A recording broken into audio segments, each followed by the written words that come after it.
All right, we live. All right, guys, welcome to this Thursday night's edition of the Live Well here at Fish North Georgia, the number one fishing podcast in the state of Georgia. At least that's what Kevin Underwood says. So, guys, we appreciate you joining us tonight. Got a great show. We've got the champ in the house. He's kind of a humble kid. I don't know if he likes that moniker, but Will Harkins is in the house, and we're going to be discussing his tournament win in the NPFL on Logan Martin this past weekend. So glad you were actually on just like 5 weeks ago. So it ain't been too long. So we're glad that we can have him back, going from a guy that was getting ready to fish now to somebody who is a first place, a little bit richer, got a little bit more money now. So we're glad Will's back in the house. And of course, we got Tim back there running the show, and we've got Kevin Thornton in the house over here. So again, we're glad you joined us. If you're watching on YouTube, make sure you hit that like and subscribe button and click that notification bell. You don't know how much that helps. And watch us on all of our social media at Fish North Georgia. So we're going to take care of a little bit of business before we get going tonight with all our fine sponsors. We're going to start off with Opsin Fluorocarbon. Guys, listen, I actually had a chance finally this past weekend on Bald Ridge to put this line to the test. And I'm going to tell you, I beat it against every single rock that was in Bald Ridge. You guys know how rocky it is over there, and that line never frayed. It was flawless. So, guys, if you go to optionusa.com, type in FNG, you get 20% off. And if you hang around for the question of the week about mid-show, you can try to get $50 off at optionusa.com. So we appreciate the guys at Option. And our next sponsor, of course, Trent Palmer and the guys at Sonar Pros. Listen, take your boat to where the pros take their boat. You're not going to get it installed any better. Trent and the guys will do you a professional job. By appointment only. Give them guys a call at 770-530-4505. Get your boat done right the first time so you'll have no problems. And, of course, after that, we've got a new – we're going to do lip sticker. Lip sticker fishing right there. Kevin Underwood. Listen, guys, hey, if you've been paying attention to the page and his page, this guy puts you on the fish, especially if you want to go after them big spotted bass. Nobody, in my opinion, does it better than Kevin does. Lipstickerfishing.com, or check him out on Facebook. You can reach out to him. Book a trip. I've been fishing with Kevin. One of the best days I've had on Lanier. You will not be sorry. Go for them big girls right there. And tonight we're going to welcome Evolve Fishing Rod Sleeves. Guys, if you're on TikTok, you ought to know about these guys. We've got them here at the store at Fish North Georgia. It is by far the best rod sleeve I have ever put on any one of my rods. The things float. They're designed to where hooks do not get hung into them. You know how a lot of us guys throw our, rods down in the boat and you got all these crankbaits and stuff. The hooks will not snag in their stuff. Plus, they got this really cool thing to keep, what do we want to call that, Kevin? You own them. A cord. A cord. Is that the way we're going to say it? Is a cord? That's all I can think of. A cord. Listen, I got this thing that attaches to your rod reel so it doesn't fly off. And here's the best part about it. They float. So, guys, you need to check them out. Check them out on TikTok. Got all kinds of videos. You can come up here at the store. I've got them on my rods. We're glad they're on board with the live well, and so we appreciate the guys involved. They're out of Texas, too. Did you know that? I did not. Yeah, out of Texas. Options from California. They're from Texas. We're going national right here, boys. I'm telling you right there. Next, we also want to talk about our guys at Festive Waters off Highway 369 in Lake Lanier. If you're in the kayak game or the paddle sports game, these are the guys you got to go check out. They do rentals, but they will rig your boat up. If you're a guy like us, I know a lot of buddies that I've got that fish kayaks. Hey, they'll set you up the right time the first time. So check the guys out at www.festivewaters.com and tell Nathan and the guys over there at Fish North Georgia sent you. And then, of course, you can see it over my shoulder in the background, Turner Tire. If you're in the Jasper area or Canton coming and you want to make a drive to the absolute best tire shop around, it's Brock Turner and the guys over at Turner Tire. It's a family-run business. They treat you like family. Brock fishes like the rest of us. You can have some good conversations while you're getting your tires changed, but they'll do you right every single time. Give them a call at 706-253-3339. And now, of course, my favorite, I love all the sponsors, but my favorite of all of them, Etowah Beer, Meat, and Wine up in Dahlonega, Georgia. And tonight, we're trying out the Sweet Hot Fuzz, which is a Georgia peach and habanero mix. Tim, you got one of those back there? Or what are you partaking of tonight? Same thing. Same thing. What do you think about it? It's hot, that's for sure. But It's hot. It's very tasty right there. So, again, we want to thank all of our sponsors because you make the live well possible. And guys, listen, seriously, go check these places out and try some of these products. I'm telling you that Option Line's for real. This Evolved fishing sleeve, it's the best I've ever used. Etowah Media will take care of all your thirst needs. You know, the guys over at Turner Tire, Festive Waters, and again, Trent Palmer over at Sonar Pro. So with that, you know what we didn't do there, Will? What's that? Where's that big, nice trophy? I can go grab it. Go grab that trophy. I want to show everybody. What's up, all the guys in the comment section? Barday, all you guys. Christopher Page, where's Big Ryan been at? Ryan's no longer working here at the shop. He has got a new job with Windstream. We're going to have him back on here in the near future. He's got to go out and get a real job. He can't sit around the tackle shop like he used to. So he's still a part of the family. So no doubt. Put that camera on this guy. Look at this. Look at that. That is called the shield right there of the NPFL. And if you notice right here, champion right there, Logan Martin. This kid right here was on the show 5 weeks ago, and we were talking about, you getting excited about it. And yes, sir. And he still says, sir. He's so polite. I'm going to break him. Stephen Barday, by the way, Danny, that Evolved rod sleeve is legit. Best I've ever used. Not even close. And I got him here at the store, so you guys come check him out. He says this trophy weighs about 40 pounds, so we ain't going to be able to let it sit up here the entire time. But if you notice the picture of him holding it up on Facebook or on his pages right there, the boy's straining a little bit. I mean, he ain't but 120 pounds right there, so this is 1/3 of his weight. Yeah. But did you ever think you'd be holding one of those things? No, sir. Or no, yeah, no, okay. I did not. It's okay. You can say sir like that. So It's all right. put that thing somewhere where you ain't got to hold it the whole I'll time. hold it. Yeah. Send it home with you. What's up, everybody in the comment sections? Seriously, you guys, if you got any questions for Will, now we're going to talk a little about the tournament at Logan Martin, but again, we can talk about fishing everywhere because, he just won this major tournament this past weekend, and today he's fishing a little as a pot tournament or something like that on Notley. So Notley, and you know what's funny? Here he goes Saturday. He's holding up $100,000 check. Did you win Notley today? No, I did not. You did not win Notley today. So, hey, so it is. So he is that. But we'll talk about fishing anywhere and everywhere you guys want to talk about. If you got questions for Will, please send them in the comment section, and we will definitely ask him. So I want to ask you this. How does it feel to be announced as a NPFL winner, as a champion? Man, it is surreal. This is something I've always dreamed about, but never really thought. I never let myself believe it, I guess. Yeah. So, I mean, it's definitely surreal. After being so close last year so many times, I was like, I was not getting my hopes up one bit. Even in the third day, last in line there, just sitting, it was stressful, but to finally, it's just a big relief more than anything. Yeah, you get that monkey off your back. Absolutely. It's kind of like the first fish of the day. Yes. That first one's the hardest one, and the fifth one's the hard. Next hardest, but that first one. So you took care of it this season, right away. Yes. Got that win big time right there off the bat. So absolutely. And at a lake, Logan Martin, Alabama, you really didn't expect to do well there because you told me before the show. Yeah, that's not really your kind of.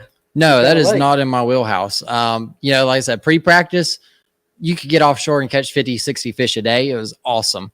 Going into it, the water had blown out, and so it was just a shallow water beat down, and that is not in my wheelhouse. Yeah. But yeah, well, I asked him before the show, I said, what do you like, muddy water or gin clear water? And his answer was gin clear water, like that. But I will tell you, and I was telling Will before the show, is like, you can watch the NPFL on fixed TV.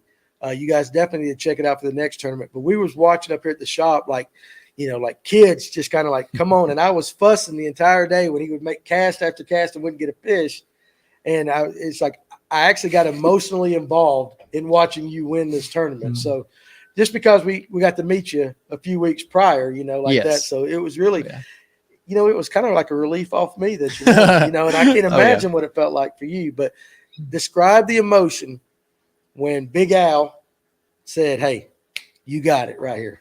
Man, it's a feeling that you cannot replicate. It's just all your worries, all the troubles, all the stress, all the time that you put into it's like it finally paid off. Yeah. And so to have that feeling, I can't describe it. It's just is surreal is the best word I can use. I mean, it was that's awesome. one of the big words we can't spell it out here, but surreal. But you know, it's like, and Tim made the comment too, and Tim will back me up on this. Like, we had anxiety for you. Yes. We had anxiety watching you all bundled up Friday morning when they got the camera on your boat, and I'm watching you cast. And like I was telling you, I was like, dude, you've thrown there 4 times in a row, move. And I was like, come on, Will. And I didn't get to see the finish on Saturday because I was fishing.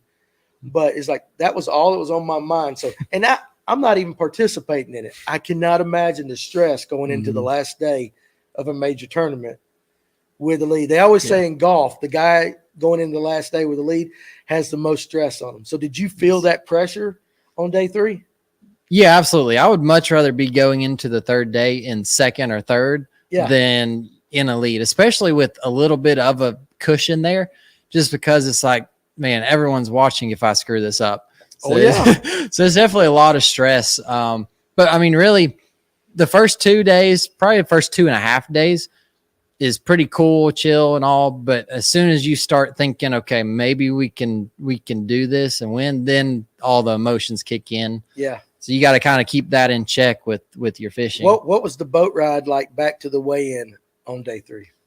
I thought I lost it because I did not. I mean, I fished to the last second, made every cast. I mean, I counted it down to the minute of my run. So I left myself no time just because I didn't think I had enough, because we're not allowed to see that tracker. So we don't know. You don't know what the other anglers have? Really? No, we do not.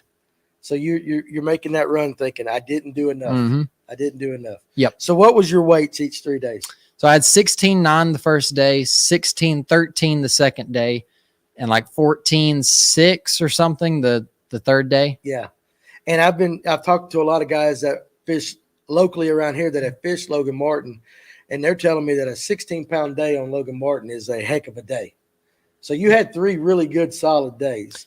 Yes, and the name of the week was just consistency. You know, everyone knew going into it who could be consistent would be holding up that trophy. So to be able to do that was awesome. Yeah, and at the end of day 1, you're tied with Buddy Gross, a name that a lot of guys know. So, you know, and how many of those guys? Because I want to ask you this: how many of those guys are crossover guys this year? There's a handful of them, right? Yes, yeah, there is. There's I can name them: Kyle Welcher, Buddy Gross, Patrick Walters, David Fritz, you know, Tommy Biffle. All, I mean, there's probably 8 to 12 guys I think who are either elite guys. Zach Burge is another one, or MLF guys.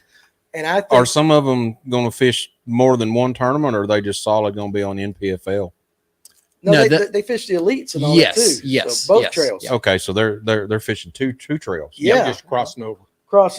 But I think that speaks to the NPFL and how it's growing, and now you're attracting some big names For sure. from the elites and all that are coming over there. So you're not just fishing with a bunch of no-name anglers. You've got some hammers that you got to compete with. Yes. Yeah, And absolutely. So going into that, did that ever cross your mind? Or like at the end of day 1, I'm tied with Buddy Gross with 16.9, and I'm like, you know, that's a big name. It is. No. And the biggest moment, I guess, we have a meeting Sunday night after the first day of practice, and to walk into that room and to see those names and to shake hands and just to look around, you know, it was intimidating for sure. Yeah. Just to see all these guys, it's like, man, I don't want to be the little geeked out one going up and trying to meet everybody, but it was super cool seeing that. But then as soon as, you know, the fishing day kicks in, that kind of all goes away. So it's just, you know, you and the fish. I get that. So tell me about day 1. Actually, let's do this. Let's go even before that, so that the guys that are watching kind of know your mindset, what you were looking at in your pre-practice. Now, how many days of practice do you guys get before tournament? We have 3 days of practice. 3 days of practice. Yes. Yep. So what patterns were you seeing in those 3 days? Yeah. So I went, first time I'd ever been on the lake was in December. I spent 2 days down there. Water was gin clear. They were offshore, chasing bait, ditches, things like that. I thought it was going to be a smash fest. It would be awesome.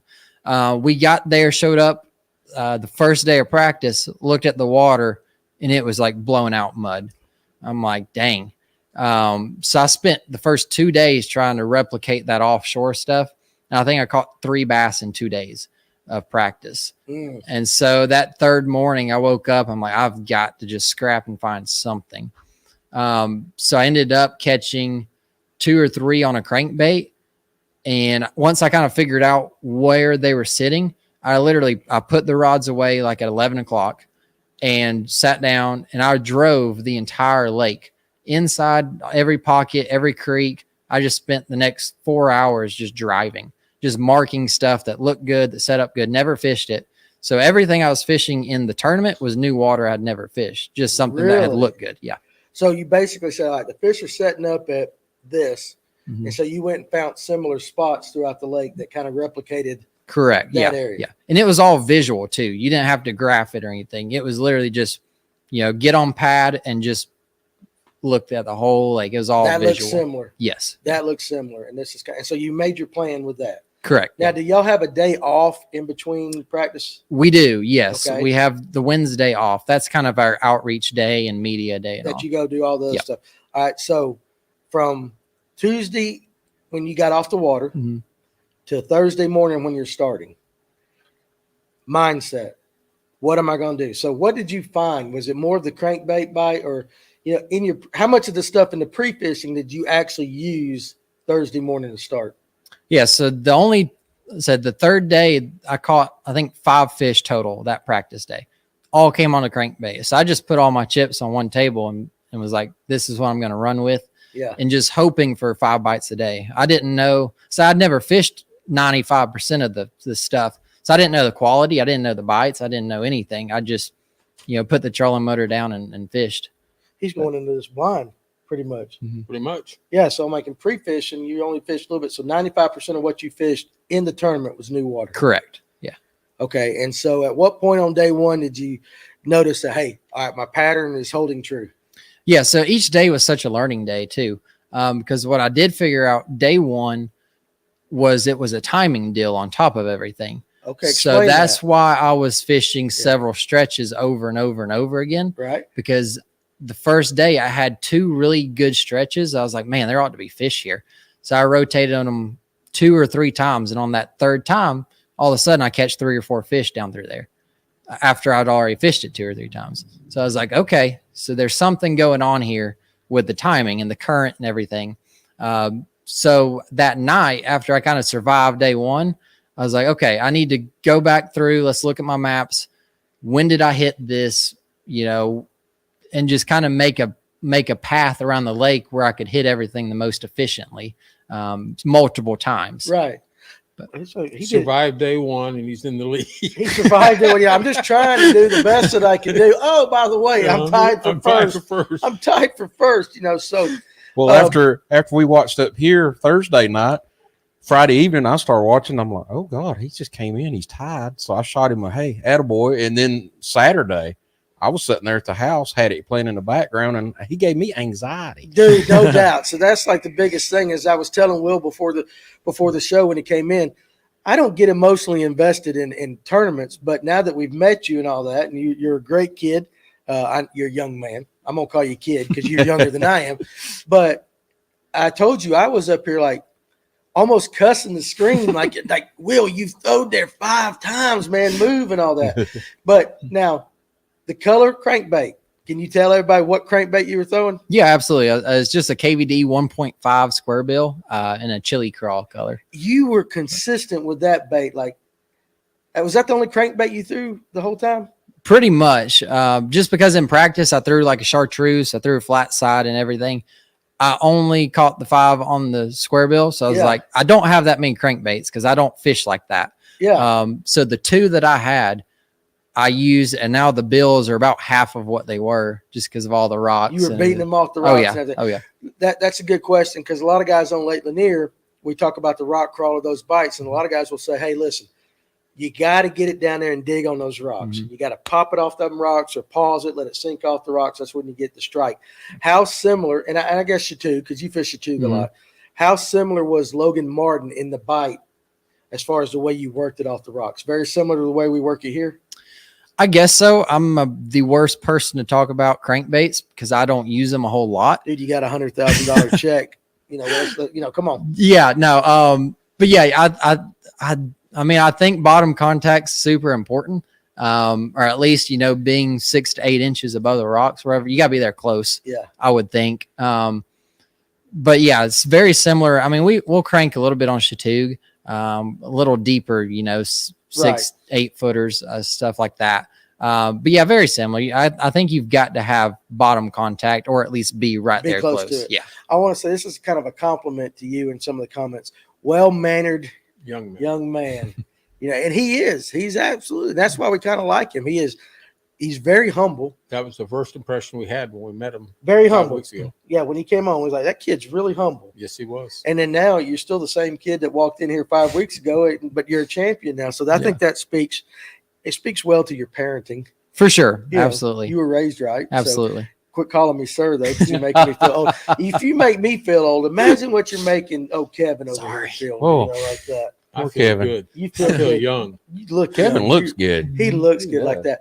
So I want to kind of, I don't ever ask these guys this question, but I know you room with other pros like Robert Blesky from up here.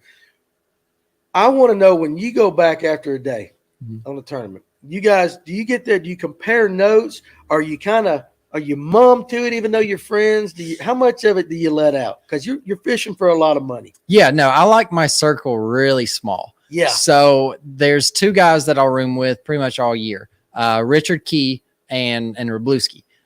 So we do share a little bit. I mean, we're not going to go share exact waypoints or anything, Right. but it's like, hey, I caught these cranking a bluffy or bank or whatever, or caught these off of 10-foot docks. So, I mean, we'll talk a little bit like that. Very rarely do we ever share exact waypoints. Yeah. But like I said, I like keeping that circle really small. Yeah, you got to. Do you share baits? Yes, we do.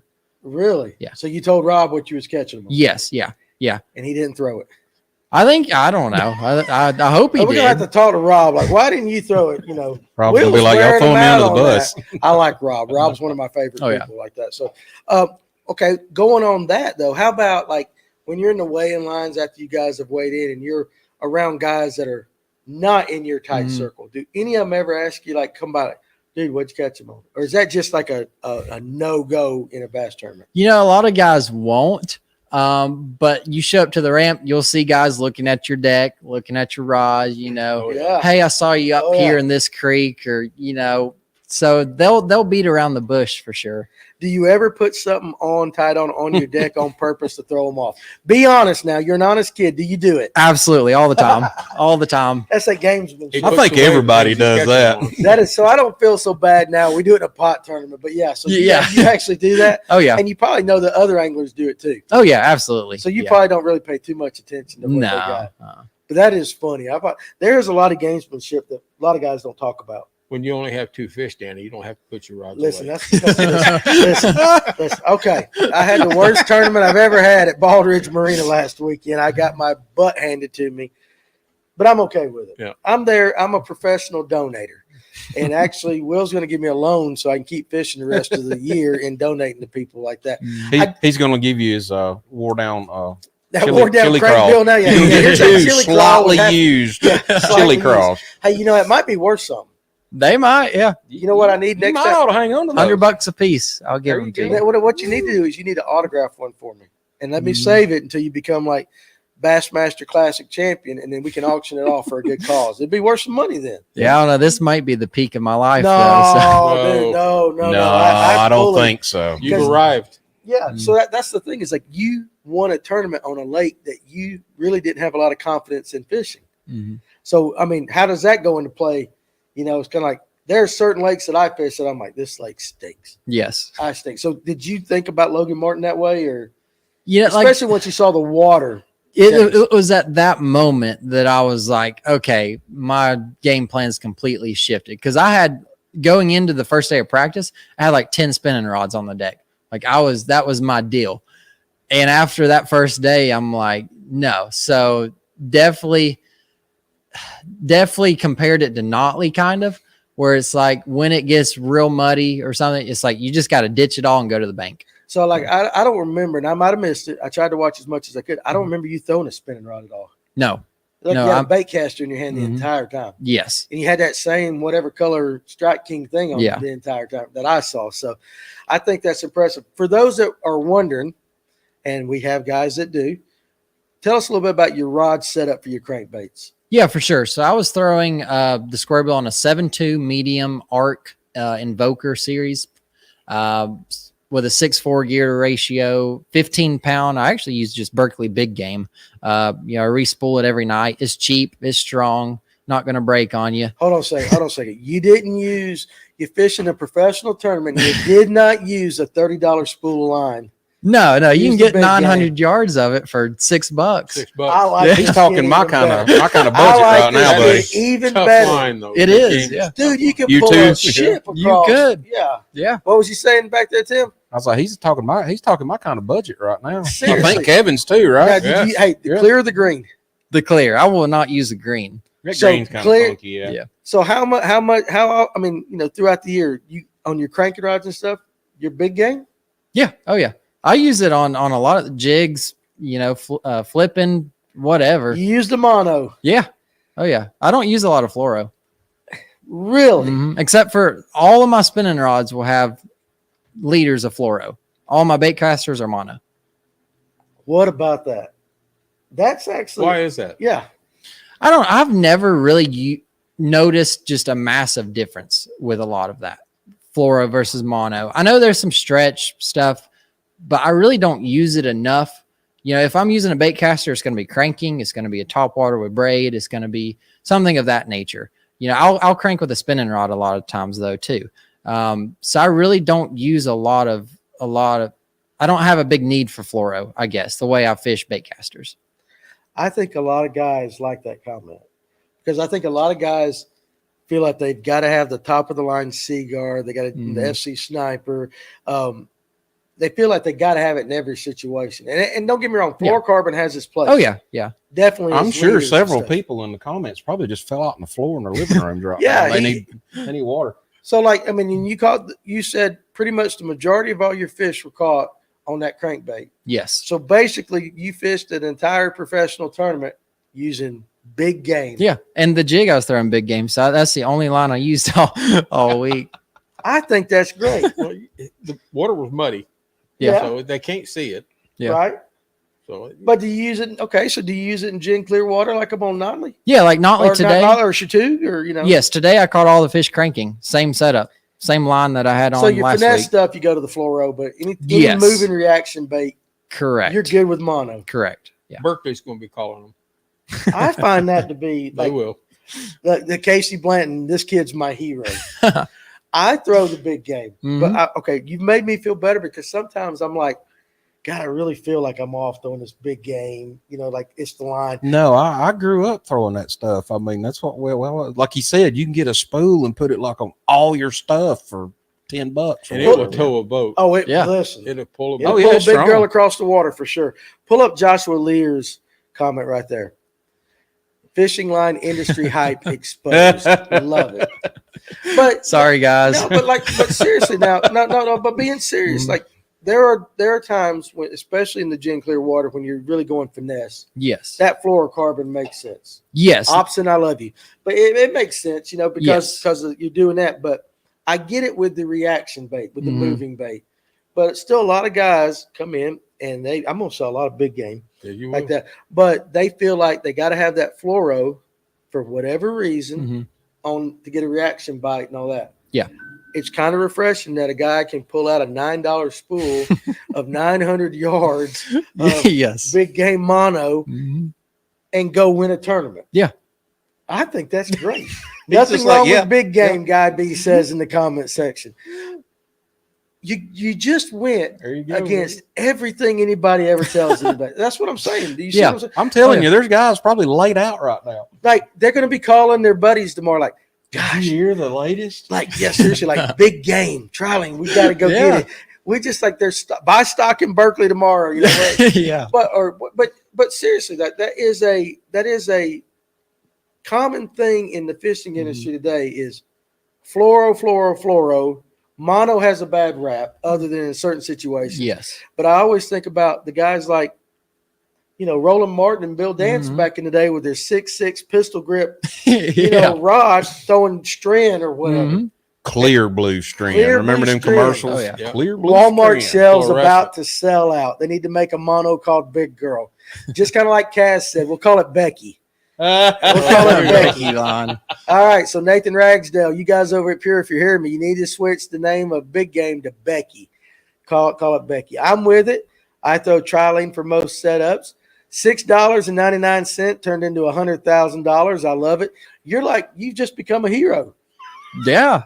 And I'm cheap. Hey, and it ain't got a damn thing to do with your trophy or nothing. It's because you use Big Game to win and everything. So, I That's mean, hilarious. think I love about that. Stephen Bardet, we caught a ton of fish before fluoro. That's right. He is absolutely spot on, That's Steven. the thing. That's the thing. Is like, but now, I'm not gonna lie to you.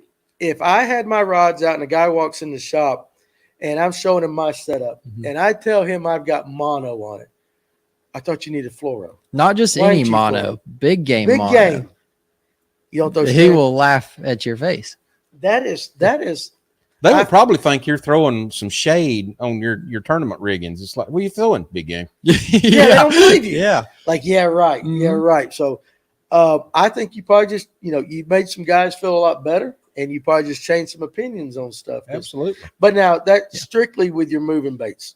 Correct. Yeah. No, I mean, You said your jig, right? Anything with a bait caster, basically, I will. God, I love you. I could end this show right now and come out on top and say, hey, we learned We may something. just have a moment of silence. A moment of silence for fluoro. All right, so we're back on it. So, hey guys, that's called juice. That's a little bit of juice. It ain't always about the bait; it's about certain little things. So, Right. if you're into that game, you could buy that and save you some money for some of these other overpriced lures that they got out there. But you use the Strike King Yes. very commonly on Very all the basic shells. stuff. Very basic stuff. You use big game.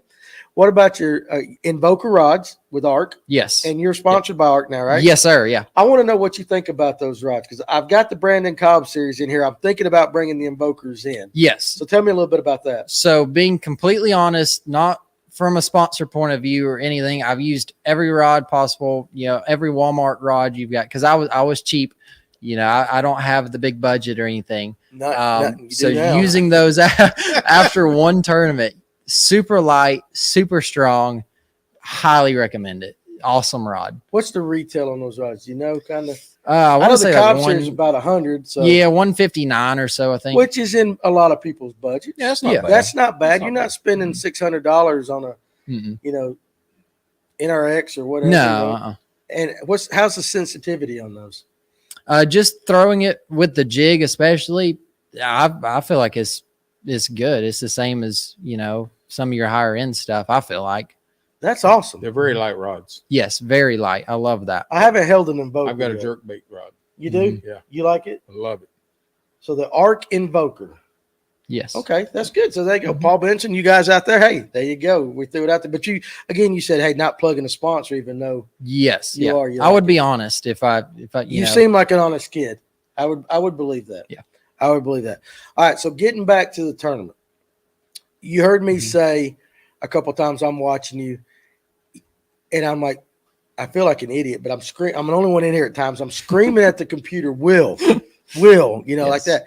You went through a period on Friday Mhm. early where you didn't catch a lot of fish. Yes. Yeah. So for those guys that want to know about spinning out, that's the term we use, spinning out. You get into all your emotions, you start second guessing everything. At any time during that day, did you say, nope, I'm going to keep throwing this crankbait on my mono, I'm going to keep chunking it? Or did you actually have some feelings of like start second guessing, starting to kind of spin a little bit? Yeah, no, definitely. I mean, you're always going to be second guessing yourself. That's part of it. But you kind of use that and be like, hey, I would test a little bit at a time. I'd go fish a brush pile here, or I'd stop on this point just to see, or I'd go fish 2 or 3 docks really quick. So I'm constantly like testing stuff, but that cranking deal, I was gonna live or die by it. Yeah, well, you made the right choice. Pull up, they call me Collins there. My buddy James right there. I've been telling you about that Invoker Pro. I love mine. Yes, you have. You have. So what I'm going to have to do is order some from the shop so that I can take a few off the shelf and go fish with it. Yeah. Don't ever open a tackle store if you're not good at not taking stuff off the shelf. I got a tournament on Friday, and I'm like, I lock the doors. I'm like, what I need. So I absolutely do that. Surf Dad, happy Thursday, gents. Great job, Will. Love that you keep it simple. Way to go. Would you consider yourself a simple kind of angler? I would. Other than all that, like when you were on last time, you talked about all your trial and errors. Yeah, no, that's the only thing I differ. Like if you look at my boat, I don't have just a ton of tackle. I have what I'll use. I have what I need. I will play with that stuff, test some stuff and things. But come tournament day, like I know what I'm going to throw on Chattoog for the next 6 months. I don't need all this crazy stuff. So I keep what I've got pretty simple. And like I said, on a tournament day, I'll have just 4 or 5 rods on the deck. I like it very neat and clean and simple. Which leads me to this question, which is going to end up being what we're going to call like a mini clip on our page. So since you brought that up, what are your top 5 baits for like the month of March? Because we're into February a little bit. For the month of March coming up, do you have a set in your mind? I'm going to throw these 4 or 5 baits. Yes. Depending on the given lake, but let's just take Chattoog. I'm going to throw a jerkbait. I'm going to throw a Kitech. I'm going to throw probably a shaky head. I'm going to throw a mag draft and, maybe a spinnerbait on windy days. What would the conditions be like that would make you determine which of those baits you're throwing? So like real windy days, I'm going to stick with the jerkbait, the spinnerbait. They're going to be pushed up a little shallower. Calmer days, high sun, I'm going to be throwing the shaky head, the Kitech. They're going to be lower. If it's real sunny or something, I'm going to go shallow with that mag draft, just looking for just 1 or 2 bites. What are you targeting when you throw that mag draft? So, I mean, Big fish. No, he's targeting big fish. Yeah, what are you throwing it on? How about that? What kind of structure? Are you just fan casting it? No, docks. I will go back into the shallowest pockets and just skip docks with it. Skip docks with it. You're not running up and down the sides. You're going up under it. I'll do some of both, but 90% of the bites you get are up under it. Okay, well, there you go, guys. That's your March tip right there from Will Harkins right there. So There's your juice. You got some time to be prepared. Pull up Justin Butler. He used to play football for me. Like I've been around this. He used to play football for me. I will say this about him. Of all the kids I've coached, there's about 4 or 5 of them that actually would do what I would tell them to do. Yeah. He's one of the few right there. So, Will, let me know if you ever need any video pictures for your sponsors, self-promotion, et cetera, like that. Little plug for Justin's services, but he's into that. He gets into that. Yeah. He would I appreciate it. He would be a good one to work with. Pull up Jeremiah's comments. You guys, hey, listen. If you got questions for Will, like what kind of underwear he wears during his tournaments, I don't care. You throw it out there. We're going to ask him like that.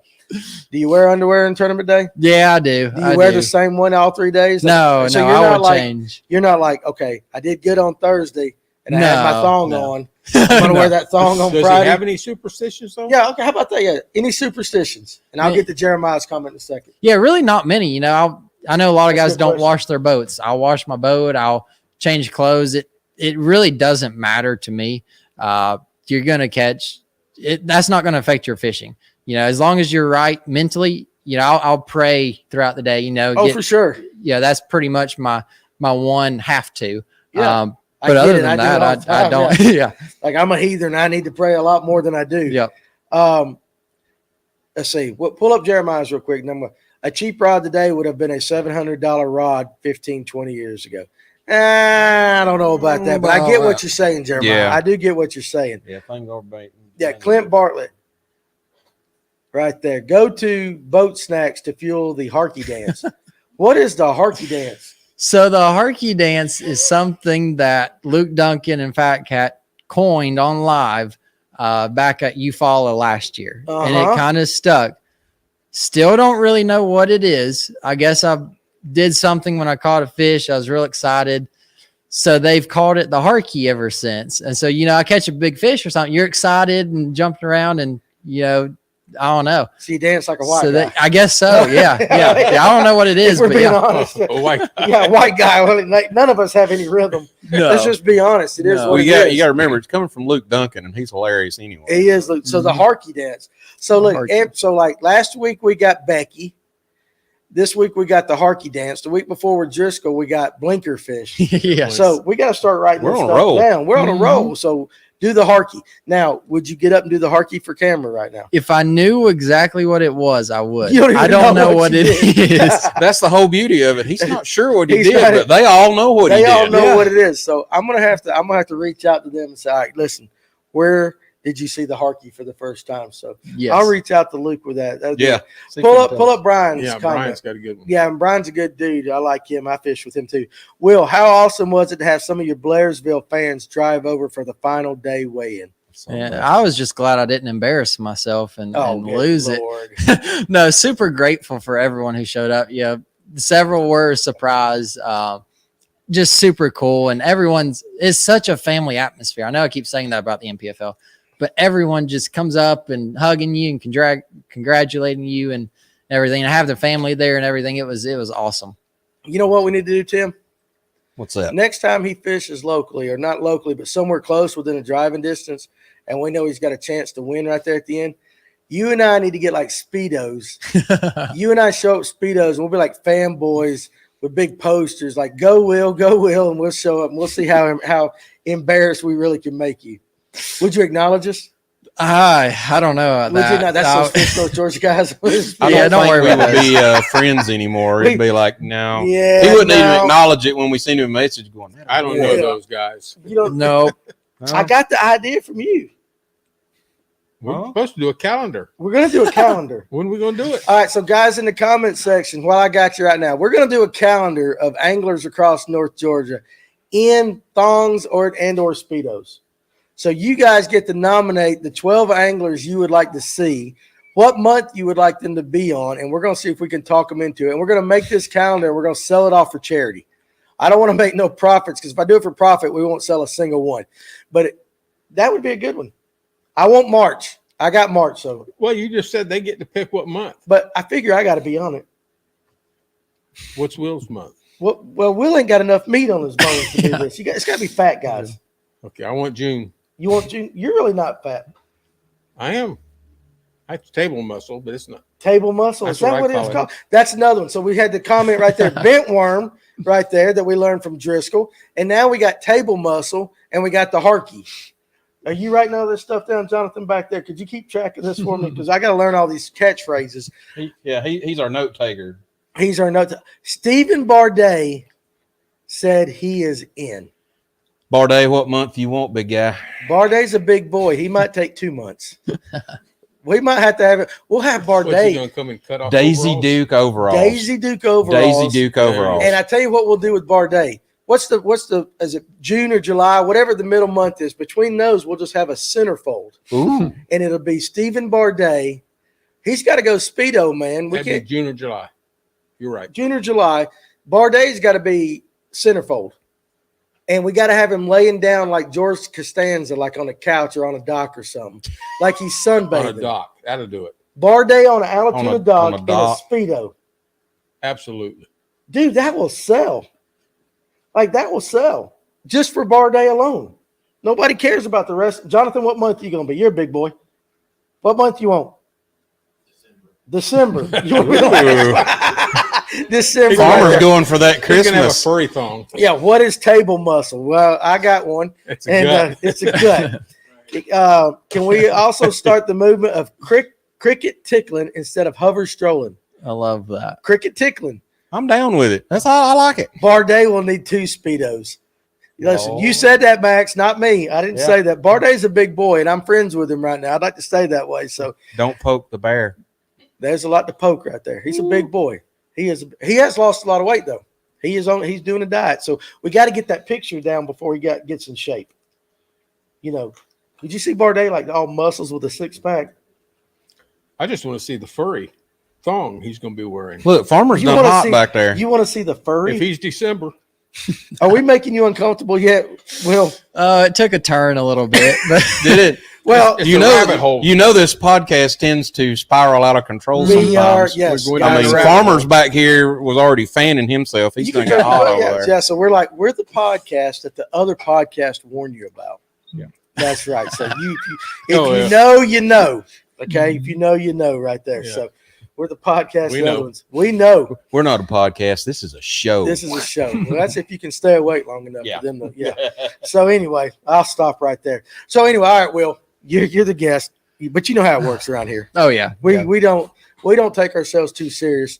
And unfortunately, sorry about that, Miriam over there. You know, he's got his better half over here, and she's probably like, "Why did I make this drive down?" And Yes. Will, they're gonna leave him like, "Will, we can't go back." Her down facial there." expressions back here are killing me. Yes, her She is facial- enjoying she it. having Oh, fun we with need a this right there? camera. She's having a hoot with it. Well, listen, I mean, it's life's too short to take yourself too serious. Right. You know, Oh, like yeah. that. So do your prayer like you do, and then have some fun with what God gave you.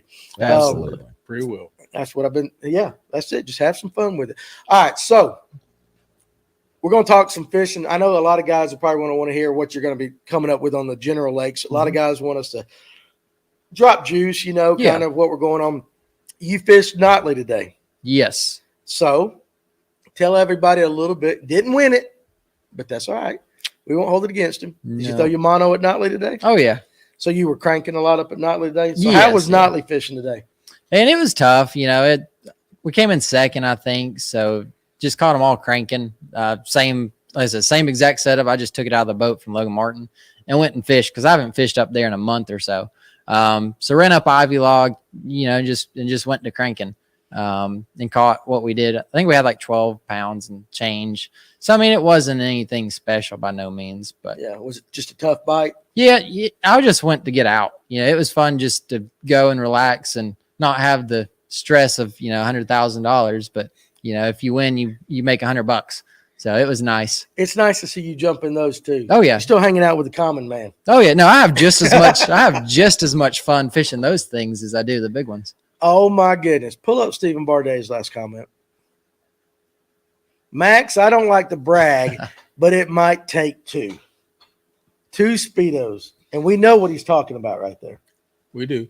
We do. We do. Do you have a comment on that, Kevin? I do not. You don't have a comment on that? I fish with him on Monday nights. He's a great Really? guy. He's a I great don't guy. fish with him. I might have a comment on that. Well, go ahead. I don't know. He's bigger than I am. He knows He's where I bigger than want. all of us. He's bigger than all of us. Hey, Bardet, good for you, baby. God graced me with looks. He graced you with that. Whatever. There we go, like that. So, Brad Silvers, this is a good one right here. A serious question for us on this podcast. Thank God. Yeah. How did we get talking about Bardet's junk? I have no idea. I know. So here we go. If you could only choose two baits for the month of April or May on Lake Lanier or the Highland Lakes in our area, what would they be? You only get two. What Yep. would they be? So 2-part question here. If you're going to win in the month of April, you've got to be bed fishing, especially Notley, Chattooga, Lanier. So, I mean, that's just a wacky rig. I'll throw a mag draft around. I'll throw a glide bait to have them like kind of show themselves and then come back through with your wacky rig or your flipping That's bait why I like him. or whatever. Yeah. Yep. But for me personally, I don't like doing a lot of that. So I will stay offshore. I'll throw the Kitech, I'll throw the shaky heads, and just kind of finding those places where they're staging to set up for spawn and then where they're coming out to spawn. So you're kind of getting the pre and post spawners there. So on your Kitech, you like throwing it on an underspin, or you more of like the ball head jig kind of guy? Do you have a particular head setup that you like for those? Yeah, so I just use a ball head jig, depending on the depth. Quarter is pretty standard. And a little tip here, I guess, is Here we go. the whole hover strolling technique is nothing new. Like that's been going on Chattooga and some of these Lanier and all for years now. Yeah. And it's just kind of caught on. So that's played a lot in previous years. This year, everyone's caught on. Not nearly as fun, not nearly as good as it was, 2, 3, 4 years ago. Yeah, you got to stay ahead of that curve. Yes, Everybody else exactly. knows about Exactly. it. Yeah. So it's always the best new thing. So I will throw that quite a bit. And that was something I would have kept to myself. However, now it's blown up everywhere. So Yeah. that's in place of a Kitech. I'll do that. I got you. Okay. All right. Evan wants to know, what boat do you run? So I just have a Skeeter ZX 200 2020 with a 200 on it. Like I said, nothing fancy, mostly self-funded. So I get what I can afford. So yeah, just a You basic. might have a boat sponsor coming up here in your future now. I hope so. If We you will had see. let me ask you, and I know Mhm. you don't want to burn any bridges, but would you prefer one over the other? Is there a brand that you would really love to be in? Man, I'm not picky. Okay, I'm not. That's a good, smart way of I dodging love that question. Oh, That yeah. is a real That good is a answer smart to that answer. question He's like at this this- point right. right now. Yeah, he's Exactly. done got his his interview stuff down pat. Like, you got to give those general answers. Like, I love Yes. everybody. Oh yeah. When's your next tournament? Where? And what's your game plan going into it? Okay, so great question. I guess the next tournament we have like a winter trail in Chateau and next week. So I'm going to be targeting those offshore fish, the ditch fish, exactly like Lanier. May go up shallow and crank, probably a little bit in the mornings. Mm-hmm. The next big tournament would be the 2023 championship for the NPFL. It is on Lake Amistad, March 3rd through the 9th. Top 25 guys fish it From last year. Yeah. Yes, sir. Yeah. Yep. So I have done very little study on that lake so far. My guess is South Texas in March, probably going to be a spawn tournament. So not really looking forward to that, if I'm correct on that, but we will see. Which means you'll win. But that's kind of the cool thing about the NPFL. So they brought their championship. Y'all fish a tournament, you got the championship, and then you'll resume. Because this has nothing to do with the points for this year. Correct. And when's your next points tournament? That'll be in May on Hartwell. Okay, so you got a nice little break. Yes. Oh yeah. Yeah. Nice break. Okay, that's good. We'll definitely do that. Nothing fancy. He should see my rig. Brian Markinson, I know exactly what you're talking about. Are you going to fish the Skeeter Derby on Lanier in 2 weeks? Man, I've thought about it. I think You need a partner? Maybe. Listen, I'm a hell of a net man. Yeah, I know. But my normal team partner, Mitchell, he kind of ditched me. He's like, you're going to fish the first day on your own. Because I can't fish the whole trail. So I'm fishing for his points. Yeah. So he's kind of left me to the wolves a little bit and be like, hey, I need you to go fish this for me. I'm like, I don't know about that. So We can do it. Yeah. Like, I'll bring snacks. I like it. I'll bring snacks. I'll do that. Listen, I would like, honestly, just to fish with you, just to sit back and watch what you do. Mm-hmm. I think a lot of people talk about the co-angler thing and how, it kind of stinks, especially if you get backboated like you do your girlfriend. Mm-hmm. That's what she said before the show. So he backboats her. That sounds wrong. Miriam, You've got Kevin Toro. I did not mean it to sound like. Why are you laughing at, old man? What are you laughing at? Look at Look. Okay. Oh man, That's not what I meant. That's entertainment right there. I didn't think that. Sorry, guys. My fault right there. It's the crowd I hang with. But I do find it interesting that a lot of guys complain about it. Whereas I think you should take the opportunity to pay attention, especially if you get with a good pro or something. Yeah, you might just not get a chance at tournament. But if you pay attention to what they're doing, it's something that you can put into practice. Absolutely. So have you ever been a co-angler? So I fished one BFL as a co-angler and swore I'd never do it again. Right. So, but to be fair, I've learned a lot from fishing with other people. Just pay attention. Yes. So in a tournament setting, I hate fishing against a boater. So that's why I never went back to doing that. But if you're out there working as a team, it is awesome to sit back and watch. Yeah. So that I can see the team trail where it lends into that.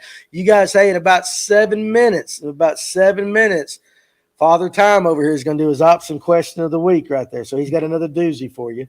It's a good one. That's a good one. It's a good one. It's not going to be near as hard as the previous one. So you guys might be able to get it within a reasonable amount of time, but you guys stay tuned because you're going to get $50 off at optionusa.com. So Kevin has laid off of y'all just a little bit. So he is. He felt ready. bad.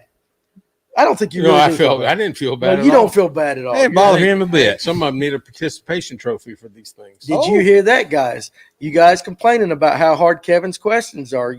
You get your Fish North Georgia certificate. Should we do that? We should have a participation. I like that. certificate. Yeah, participation. I'll start printing them off. You guys send me your emails or your addresses, and we'll send you that. Yeah, We'll email you one. You can print it yourself. I'll get Will to sign it. Yeah. We're not even gonna foot the bill for paper. You can print it on your printer. You can print it on your printer. Yeah, we'll just email it for you because we're Budget cheap. cuts, man. We're like Will. We are big game guys right there. No, I budget. still think that's the best thing I've heard in I've heard a lot of good stuff come across this table from somebody that I know that won a major tournament on big game because it's got such a bad reputation. $7 line. Yeah. Yes. Oh, I yeah, think that yeah. is absolutely That is. fantastic. And I wasn't kidding. I guarantee you, there's guys about fell out of their chair going, "Did you just hear that?" Did you The just hear text that? message is firing I off don't between believe all it. their buddies. Yeah, I don't believe it. He's lying. He's not giving the juice. Miriam, down back there, girl. Down back there. Hey, You know how Mary, this if works. you want on the show, we'll get you. We'll a chair. put you on the show. Yeah. Over here. It's We'll do that. We're tired of Will anyway. We got all the Playing back your information. comments. We done Oh, seen yeah. the trophy. It's over. It's trophy. Yeah. Joshua, to delay. answer any questions from this point forward, Berkeley big game while fishing in a Speedo. That is the answer to all of life's questions right there. Well, Berkeley big game. That's what we need to do. We'll get Stephen Bardet to pose holding up in his Speedo, holding up a big roll of Berkeley big game. Do you think Berkeley would really sponsor him with that, something like that? Or would they just only like burn it? knows. They might burn it and all that. So anyway, hey, listen, we have a lot of fun doing what we're doing. So like again, with the Absolutely. podcast, it scares other podcasts. Yeah. So I'm sorry, Lord, forgive me for that one. Anyway, okay. So now Lake Chattooga next week or 2 weeks. Yes. 2 weeks. I'm trying to get back serious to this. I mean, I got a champion in here. I need to have Yeah, serious. we talking need about to underwear. get back into the. We're talking about underwear and Yeah. everything like that. That's all people are going to talk about tomorrow is Stephen Bardet and a Speedo. What's your kind of plan for Chattooga again going into that? Yeah. So this time of year, I'll always start off cranking. I'll go to the backs of some of these creeks, little dirtier water, just for the first 30, 45 minutes until what I call daylight Garmin comes on. So the Garmin has the night mode and then the day mode. So I wait till daytime Garmin wakes up and then go offshore. Daytime Garmin. Mm-hmm. So that's kind of your judge by like, I'm going to crank till that thing wakes up. Yes. Yeah. And you kind of live by that. Yeah. I find that interesting. I know a lot of people say, hey, crank early, crank in the morning, go offshore. But you do it basically. Now, what if daylight Garmin comes on and the fish are still biting that crankbait? Then I'll stick with it. I will. Yeah. If it ain't broke, Nothing don't fix against it. Like I said, I will catch fish however they want to Don't bite. like biting fish. You don't. No. You Never. Did you do that any at all this past No. weekend? I take that back. The first day, and I shouldn't have done it. I knew I shouldn't have done it, but I did. I found a stretch the last hour and a half of day one. I went from 12 pounds to 16.9 in 10 casts. Yeah, you did. And I should have just kept on milking it. I didn't. And I think I caught one fish on that stretch the next 2 days. So I should have just burned it down. So after that, I burned everything to the ground. Is that what you were kind of thinking? Like, all right, these fish will be here on day 2, day 3. Yes. And that was part of the learning process each day. It was the first day I didn't understand completely the timing of it all. Right. So then after that day, then you start thinking, okay, this is what's happening. So that's when I realized I had made a mistake and had left. Yeah, I got that. So let me ask you this, and this will be kind of like the last question before we let Kevin do the question of the week. Anytime you go practice fishing, I know a lot of guys will let them pick up a worm or a jig, won't set the hook. Yeah. What's your feelings about that? When you're pre-fishing, do you lay into them or do you let it just run and drop depending on what you're doing? How do you feel about that? So it depends where I'm fishing. April, when I know they're spawning, I'll let them be. I may catch one or here two, or one or here and there. Right. But I'll let them be. Like a Lanier, brush pile fishing, summertime, all that. I just want to see how they're set up. I won't cast a bait. Won't cast at all. No. I just want to see how they're set up. Yep. And what will tell you how they're set up, whether you're going to come back and fish it? Yeah. So if they're depressed down into the brush pile, they've been fished, they've been ran over, whatever. If they're up, looking ready to feed, I'll just mark it and come back through. There's another good tip, guys, right there. So, you What ready? about the second day, though? I mean, they could move up after the second day after the. Yes. So I have levels to my waypoints, basically different colors. So my reds would be high percentage stuff where they're up. I'm going to hit all of those that I can first. Then I'll start running that secondary stuff. And it does change day to day. So you've got to constantly mix in new water. But I have a level system almost to that waypoint. He's And smart. you do it by colors. On Yes. your waypoints. Yeah. So red is hot. Yes. Yeah. Okay. Yep. Red is hot. So that again, that's another good little technique when you're planning. Good tip. Good tip when you're planning out kind of your strategy on that. All right, guys. So right now it's about time for me to take a bathroom break. So we're going to let you do the question of the week, Kevin Thornton. Again, Option USA question of the week. This is for $50 off at optionusa.com. And guys, I encourage you, you win this thing. Hey, go check out this fluoro. I'm telling you, it's legit. I'm telling you, I have fished with it now. It is some really, really good stuff. Very good against coming across those rocks. I didn't have hardly any abrasion whatsoever on that fluoro, and I was really impressed with it. So Kevin's going to do – how many parts does this have? It's 3 questions, okay, 3 guys, answers. We got to do this every week. It's 3 questions, 3 answers. To win this code at optionusa.com, you have to have all 3. A lot of you guys, we say it every week, you'll throw out one part of a 3-part question, and all you're doing is giving somebody else the right answer. So with that, I'm going to let Kevin, and again, if you don't like the question, we're going to give you a participation trophy or paper. All right. And print it off yourself. We're going to print it off. And if the answer is wrong, it's Kevin's fault, not mine. It's not Okay. wrong. It's not wrong. You're positive. Absolutely. All right. Camera's on Kevin. All right. Question is, when did bass hold its first catch and release tournament? What lake was it held on, and who won that tournament? Once again, when did bass hold its first catch and release tournament? What lake was it held on, and who won that tournament? No, it was not Jimmy Houston.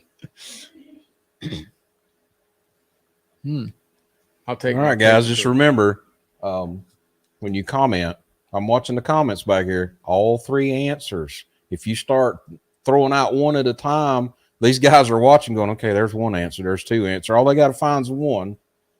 So be careful. I'm sure the internet's locked up right now with everybody diligently searching for these answers. And Kevin laid off you guys these time. He's got it. Clint here. Barnett's got it. Man. Is that it? Who got it? Clint Barnett. Clint Bartlett Fishing, Kissimmee, Tom Man, 1972. Is that correct, Kevin? Goodness, That's I it. wasn't even done using the bathroom. Absolutely. Thank you. It's Thank quick. you. Thank you, Clint Mr. Bartlett. Clint Bartlett. Like he has won Fishing. before too. So Has he won before? I think Clint has won before. He's an encyclopedia. He is. Yeah. He has won Clint, before. make sure that you send Danny your information. Oh, I got it. You Trust got me. it? Yeah, I got it. I'll Okay, send as it. long as you got it. Because I know that's been an issue here in the past. It has. I People talked. win and they don't claim their prize. Yeah, so I talked to the guy Greg over at Opson, and because I needed the codes, I still got to send last week's codes. He lives in California, and if you've been watching the news, all the rain they've had and all that, his house flooded, and so he said, I hit him to ask, dude, I need those codes, and he goes, hey man, I'm sorry, I forgot about it. My house flooded. And I felt like, dude, don't worry about them codes, man. Your house flooded and all that. So, congratulations there, Clint. We're gonna have to ban Clint. We're gonna he's Mr. Google. He used to be what Buddha was. We used to have a guy, Nathan Dung. We called him Buddha. And dude, he was like the Google king. He won like every single week, and I don't know what all we gave him, but he won like that. So Yeah, we'll have to start where it's like you can't participate in every for like other 3 weeks. Yeah, We're or you won this month. How about that? Is that fair? You won this month? And then Clint won't watch next 3 months. Next 3 weeks. We gotta keep never him on mind. there, so Yeah. we'll figure something out. But Send him a participation email. seriously, guys, if you win this, or even if you don't, hey, FNG will get you 20% off at Option. I'm telling you guys, I know down here in the South, we're all Seagar, FC Sniper. You got that stuff. Unless you're, Big Will game over man. here, the big game man. I'm telling you, try this. And while you're at it, come up here. Stephen Bardet even gave it a thumbs up. Come check out these Evolve rod sleeves. They run basically roughly about $17. You're like, well, that's expensive for a rod sleeve. I'm telling you right now, if you've got expensive rods, if you're rough on rods, they got a rod tip right there to protect your rod tip and everything. They float. I'm telling you, these 2 products right here, you will not be dissatisfied with either one of I've them. got 20 of them. You do got a bunch of them. I do. You do. They're good. I got them on mine. I put them on there just to daggum look good when I rolled up at the tournament. Is that what it is? That's exactly. It was all for visuals right there. So Brad Silvers wants to know what glide baits.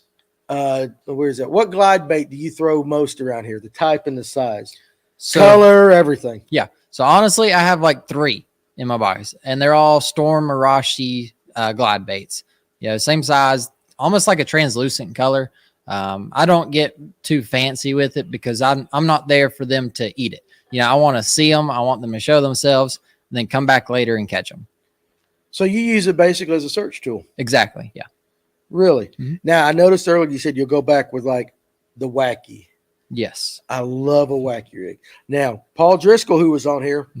Bentworm. Yeah. Bentworm, Mr. Yeah. Bentworm and Blinkerfish. He likes throwing it Nico style a little more. Mm-hmm. How do you throw yours? Are you just, traditional wacky, or you like to put the nail weights in and kind of switch it over to the Nico? Yes. So for me, that's two totally separate things. I will throw a wacky rig up shallow, just weightless.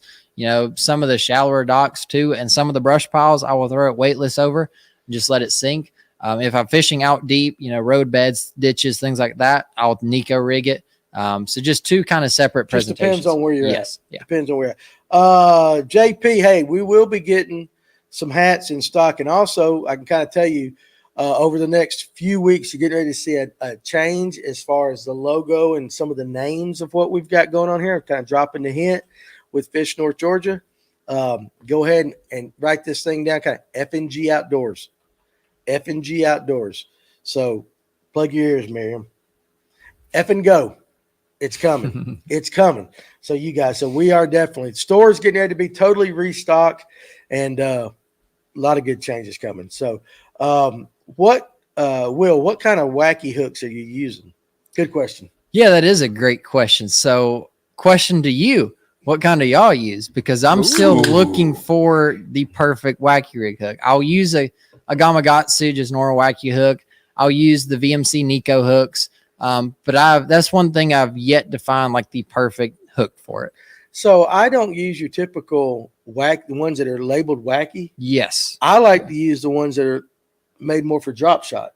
Okay. They'll be Yeah. labeled drop shot. So Mhm. I don't buy VMC makes a good one. Gamakatsu, of course, makes Mhm. great ones. But I'm one of those, and you can kind of answer on this. I downsize my hook on a wacky.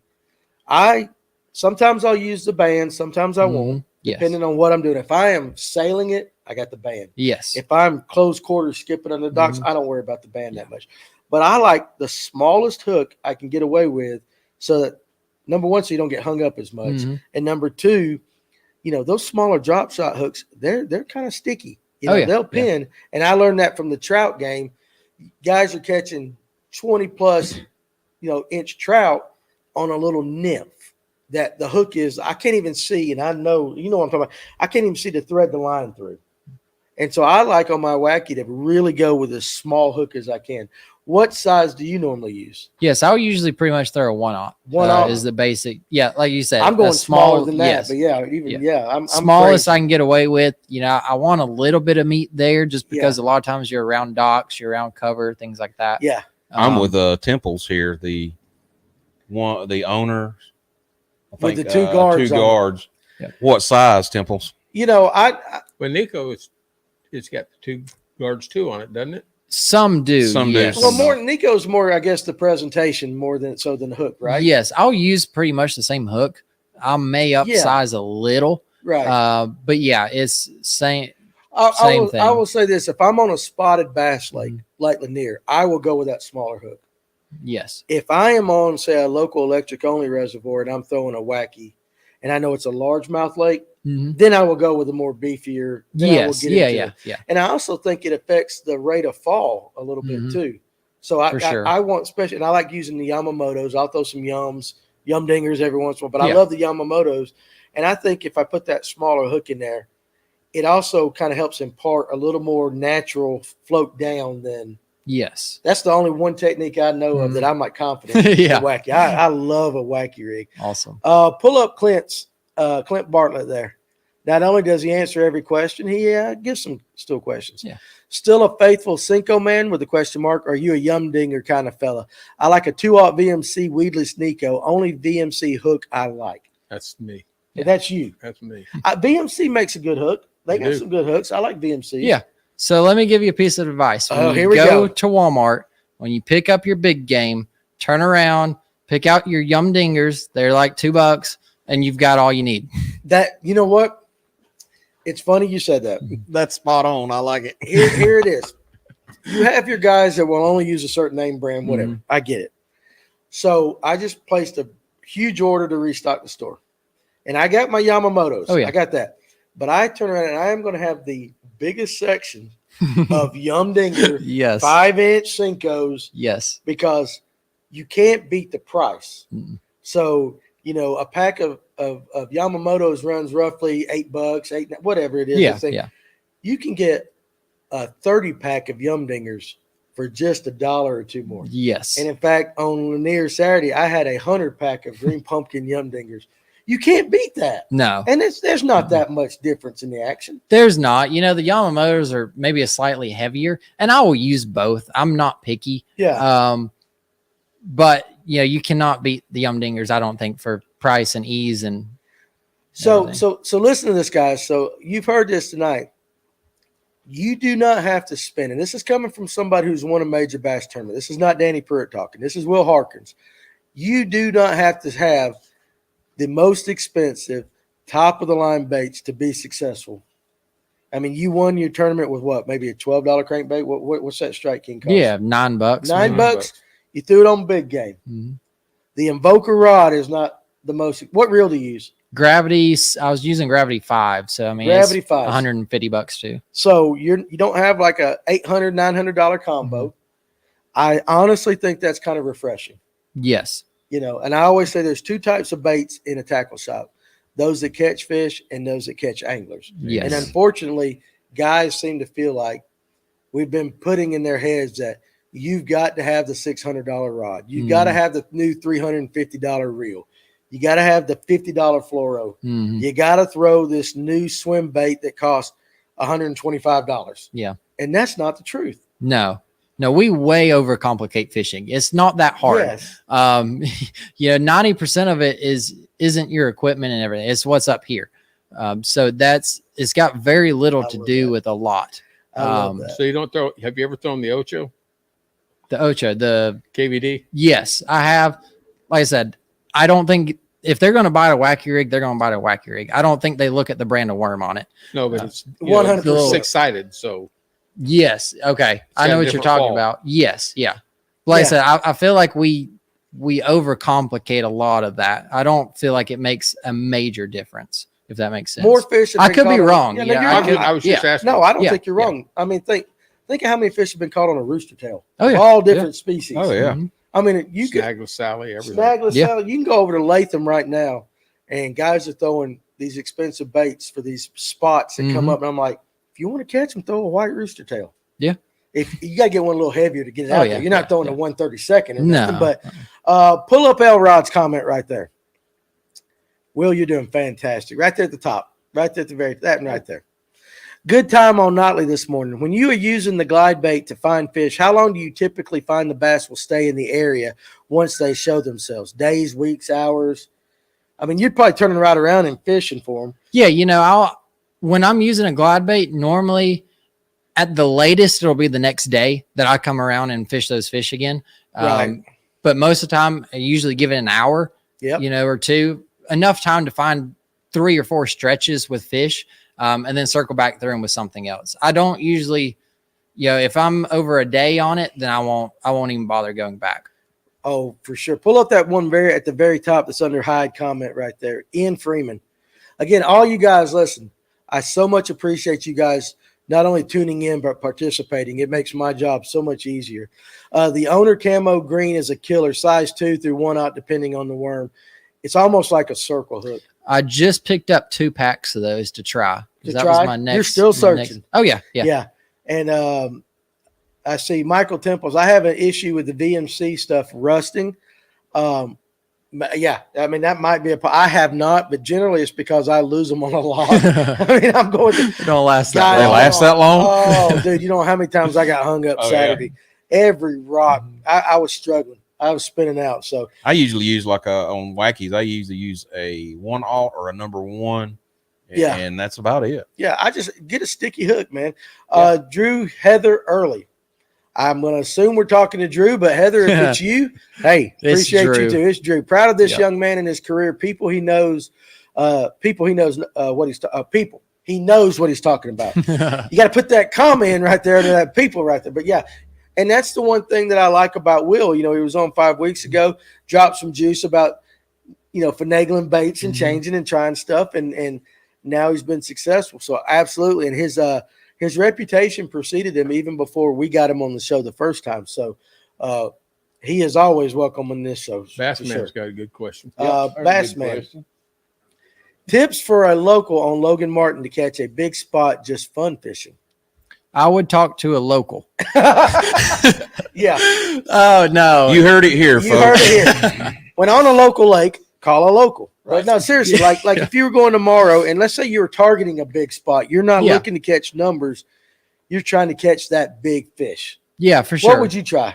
You know, obviously I'm going to throw the crankbaits, you know, just based on the watercolor that was there. If it was a little clearer, like it was clearing up towards the later end of the week, I'm going to pick up the swim bait, the jerk bait, things like that. You can't go wrong with a mag draft or a mag draft style bait if you're looking for just one giant one. But yeah, I would be burning the crankbait down. And you said something about it was, what'd you say, 75-25 as spots to largemouth? Yes, what I was catching, yes. What you were catching. And what was the biggest spot weighting? Do you know? You said the largemouth took big fish at what? Yes, 6'11". That was actually our roommate, Richard Key. He had same crankbait, same setup. He caught the largemouth on yeah. that. So, I mean, the biggest spot you kind of laid eyes on or that you heard about? Yeah, probably a 4-pounder. I had a couple close to 4. I want to say there's like a 4.5 or something weighed in. Right. The spots don't get massive there, I don't think, based on what we saw. But yeah, that's what I would do, is just burn the crankbait down, burn the mag draft and the jig. Yeah. So Bassman, I just out of curiosity, a lot of the guys that comment, I kind of know where they live and all that. Where are you located at? Are you near Logan Martin? I would like to know, you know, it'd be interesting. I kind of like to know where our viewers are coming from, or if it's just something that you fish out there for sure. What is the biggest mistake you made in this past tournament? Something that you did and you're like, I should not have done that. Yes. Yeah, so 3 mistakes that I kind of went back. I watched all 3 days of the footage on live again. So kind of 3 mistakes I made. Number 1, leaving that stretch on day 1. I should have stayed and rode them out as much as I could because I didn't understand the timing yet.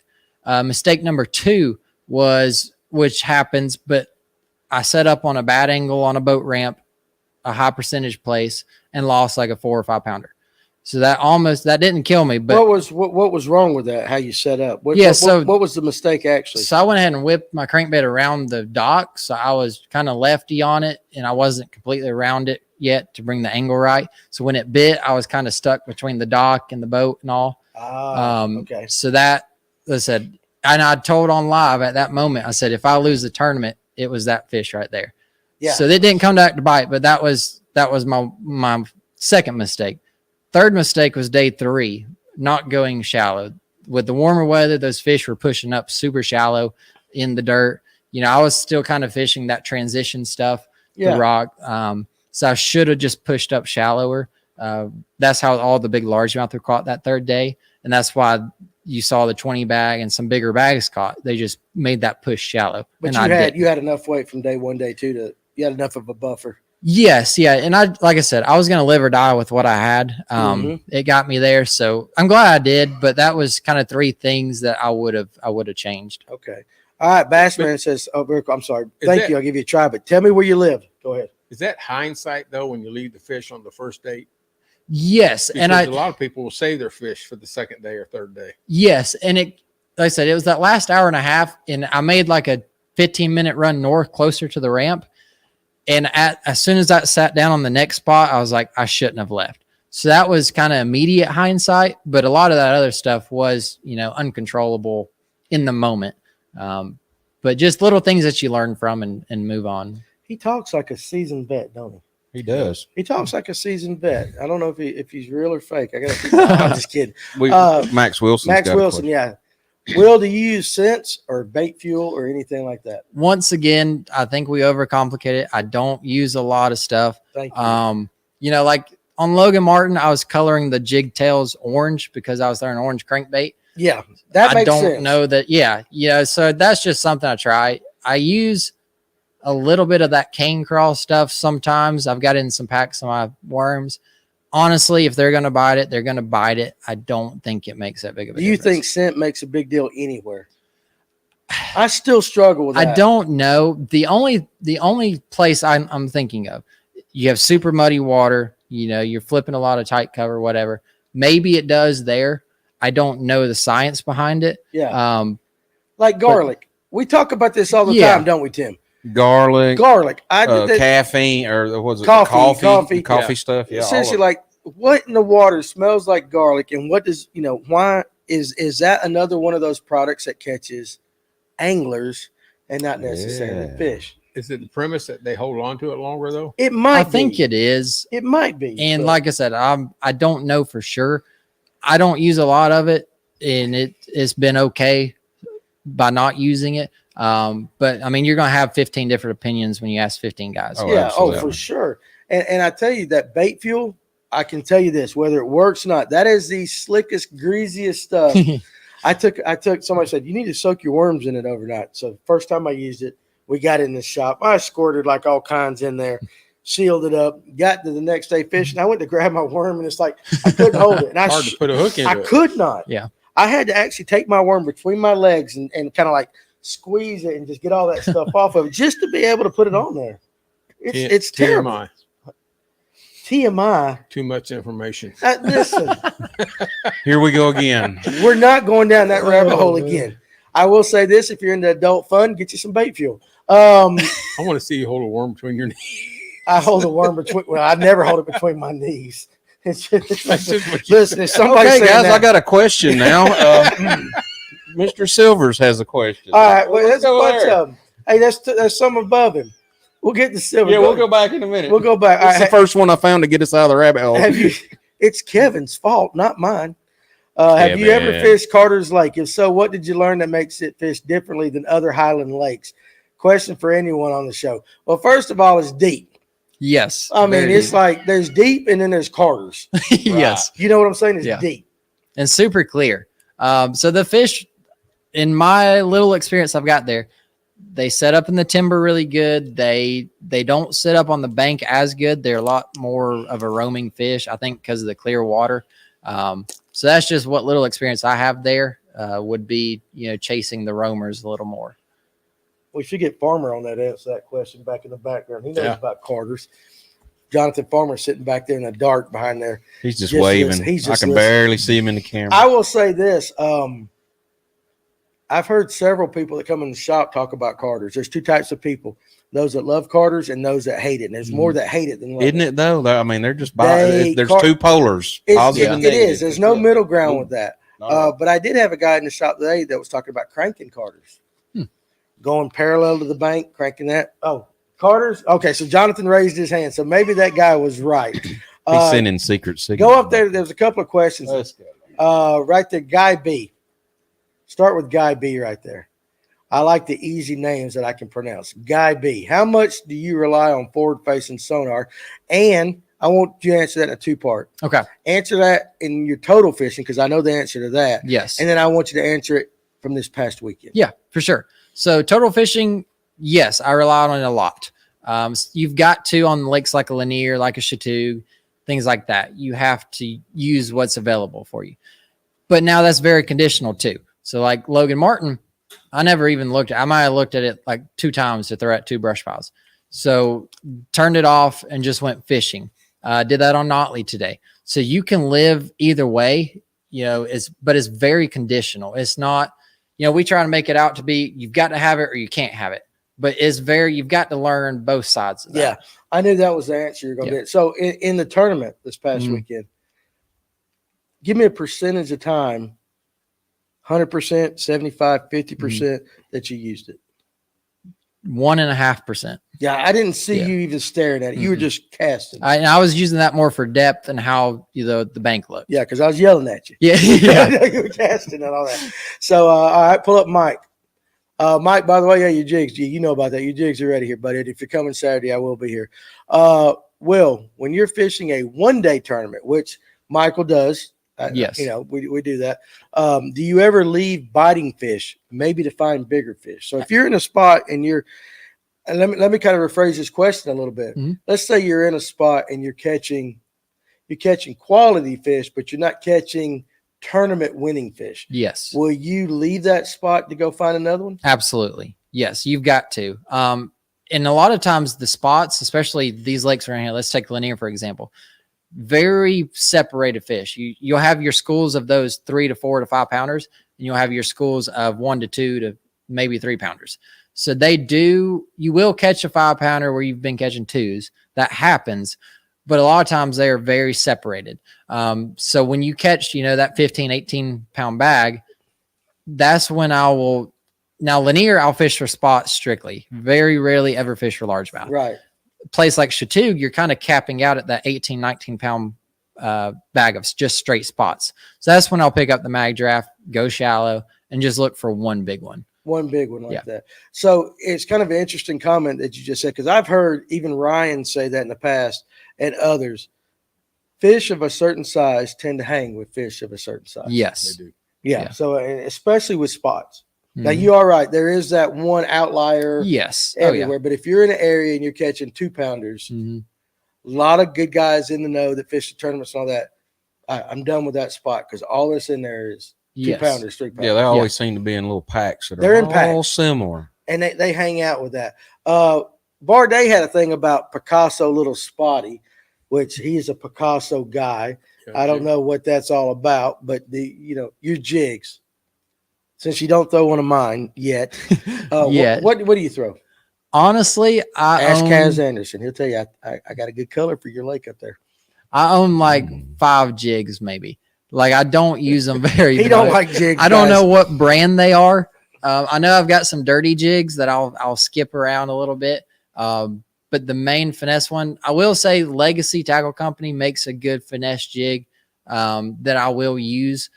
Those are the only 2 brand names I know. Otherwise, I don't throw one. Tim, much. we're going to have to get him in some True Grit.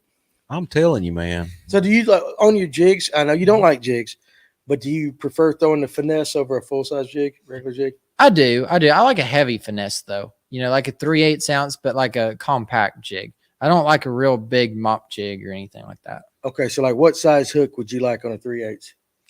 I don't know, probably like a 3/0, probably. Gotcha. Yeah.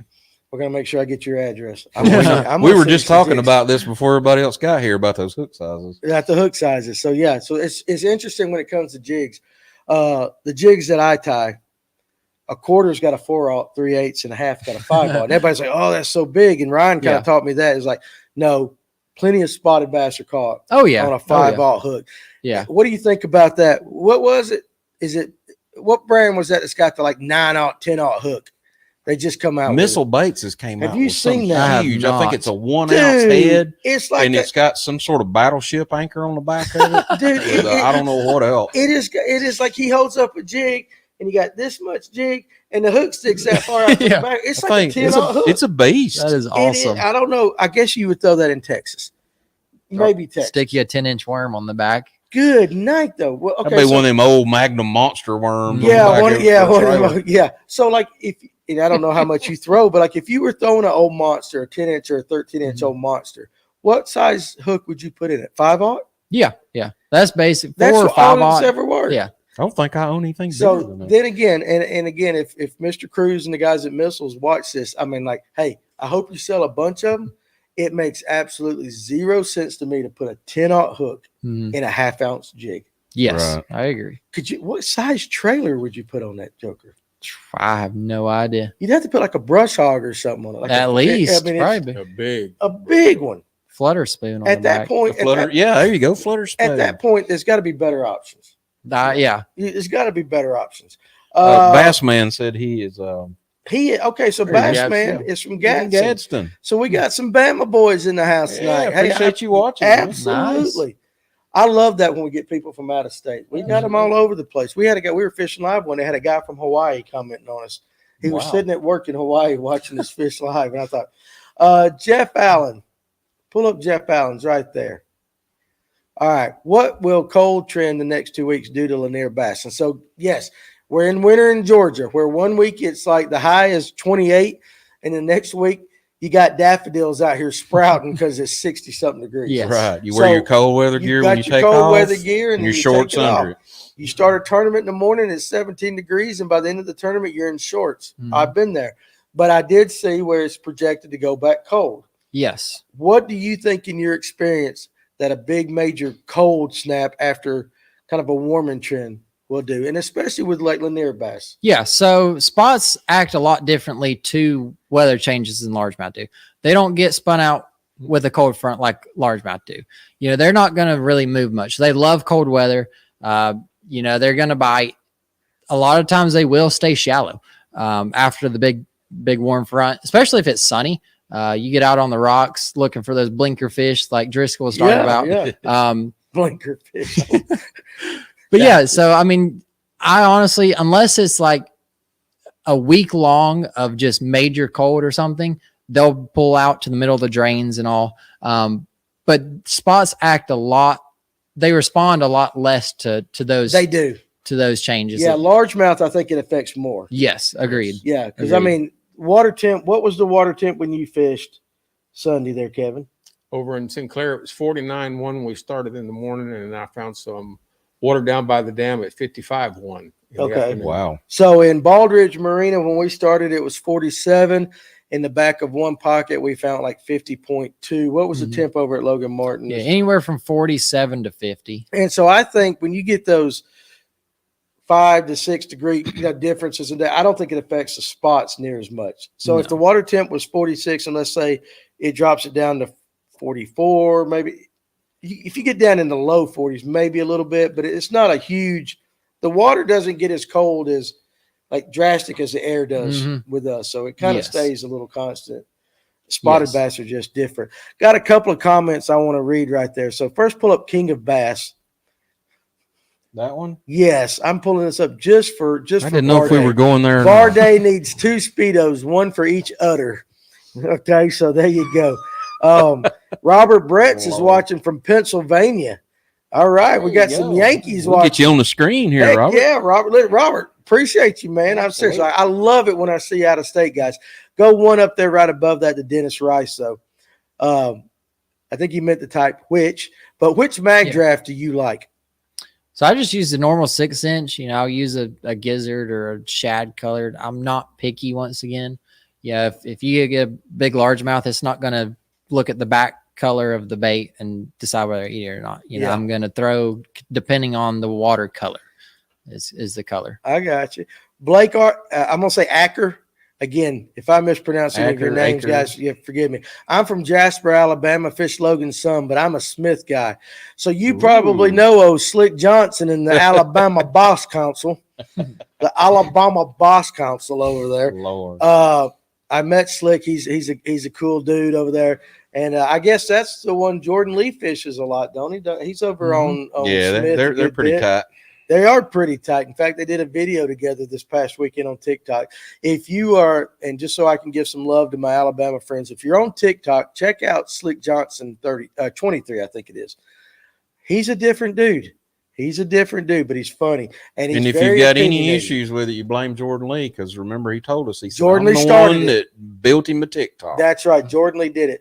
Robert Brett says it's 39 degrees up here. I'm gonna assume that's water temp. Now you're getting into a little bit different. Yes. Joey Metcalf's got a good question. Joey Metcalf.